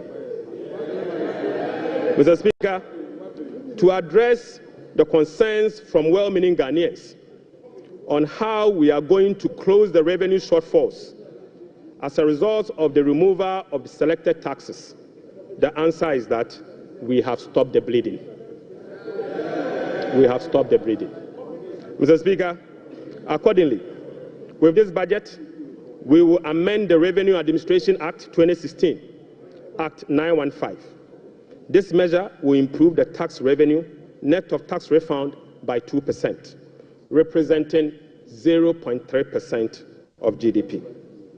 Mr. Speaker, in line with government policy, the 2025 minimum wage recently negotiated with the National Tripartite Committee will be zero rated. This is consistent with our resolve to protect the poor and the vulnerable. Mr. Speaker, again, without increasing the levy, we will also review the Energy Sector Levies Act to consolidate the energy debt recovery, the Energy Sector Recovery Levy, and the Sanitation and Pollution Levy into one levy and use the proceeds to cater for energy sector shortfalls and service the inherited debt service obligation. Mr. Speaker, the reset has just begun. Right, Honorable Speaker, the rest of the energy sector levies, including the Road Fund Levy, Energy Fund Levy, Price Stabilization and Recovery Levy, Public Lighting Levy, and National Electrification Levy will remain to support the achievement of their intended objectives. Right, Honorable Speaker, Ghana has not sufficiently capitalized on the benefits of its extractive sector to generate revenue to support development and diversification. We have failed to leverage our natural wealth by capturing its rent and channeling it towards productive infrastructure and human capital. Natural resource rent, which is the difference between the revenue of a commodity and the average cost of producing that commodity, is about 14% of GDP in the case of Ghana. However, Mr. Speaker, revenue from extractive industry is around 1.5% of GDP only. This is because, as a country, we have failed to fully capture the economic rent of our natural resources. Mr. Speaker, whereas global gold prices have seen some significant increase in recent times, Ghana has not been able to take full advantage of the development. Subsequently, Mr. Speaker, we are proposing to increase the Growth and Sustainability Levy from 1% on gross production of mining companies to 3% to enable the nation to have its fair share of the windfall. Mr. Speaker, we also propose to extend the sunset clause to 2028. Mr. Speaker, we also propose to extend the sunset clause of the special import levy to 2028. Mr. Speaker, Ghanaians and this Honorable House will recall that road tolls on public roads were zero rated in the year 2022. Demand for construction and improvement of road infrastructure continues to increase, even as substantial arrests and claims in the road sector remains. Right, Honorable Speaker, while the annual average collection from road tolls have not been significant compared to its potential, the existing zero-rated policy for road tolls has increased the situation and dimmed the prospect of raising enough revenue from tolls to road construction and maintenance. Accordingly, government will work with the stakeholders, including the private sector, to roll out a technology-driven solution to reintroduce road tolls this year as part of the big push. Right Honourable Speaker, we will also strengthen the legal and regulatory regime for non-tax revenue and enforce the framework to improve service delivery. This will be achieved through the introduction of an overarching non-tax revenue legislation, amendment of existing relevant laws, and the development of a national non-tax revenue strategy and policy. Mr. Speaker, as part of the reforms to improve other non-tax revenue streams, government will explore the operationalization of a regulatory framework for collection, management, and reporting of property rates consistent with our medium-term revenue strategy 2024 to 2027 and the Local Government Act. Mr. Speaker, we believe that the local authorities must be given the opportunity to collect their own property rates. Mr. Speaker, the current compliance rate for SMEs and personal income tax is below 30%, which is extremely low.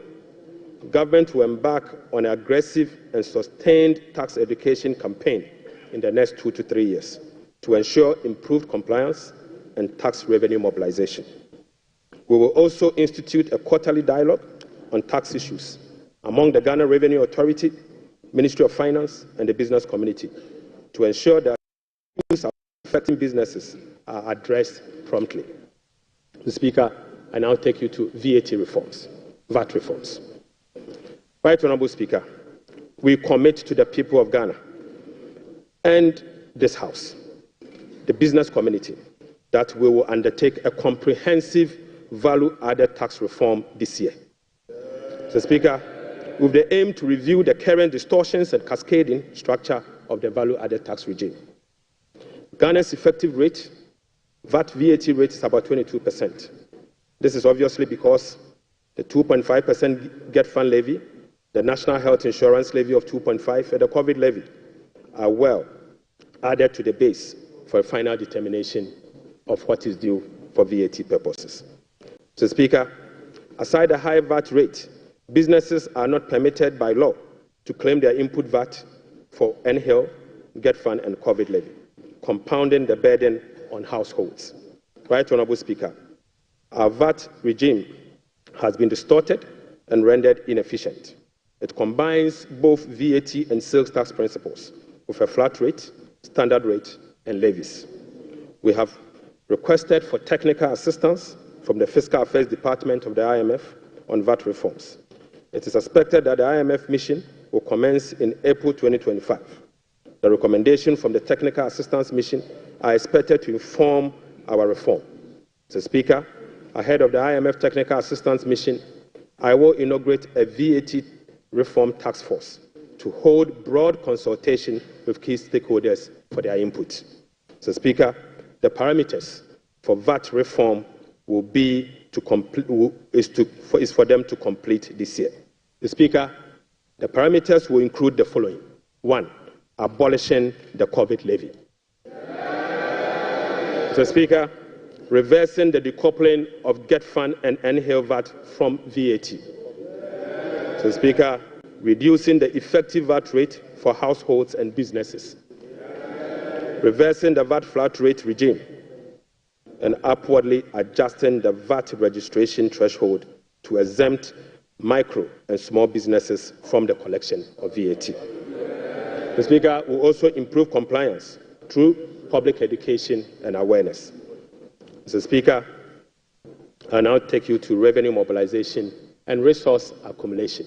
Mr. Speaker, total revenue and grant for 2025 is projected at 223.8 billion Ghana cedis, or 17.2% of GDP, up from 186.5 billion, or 17.4% of GDP.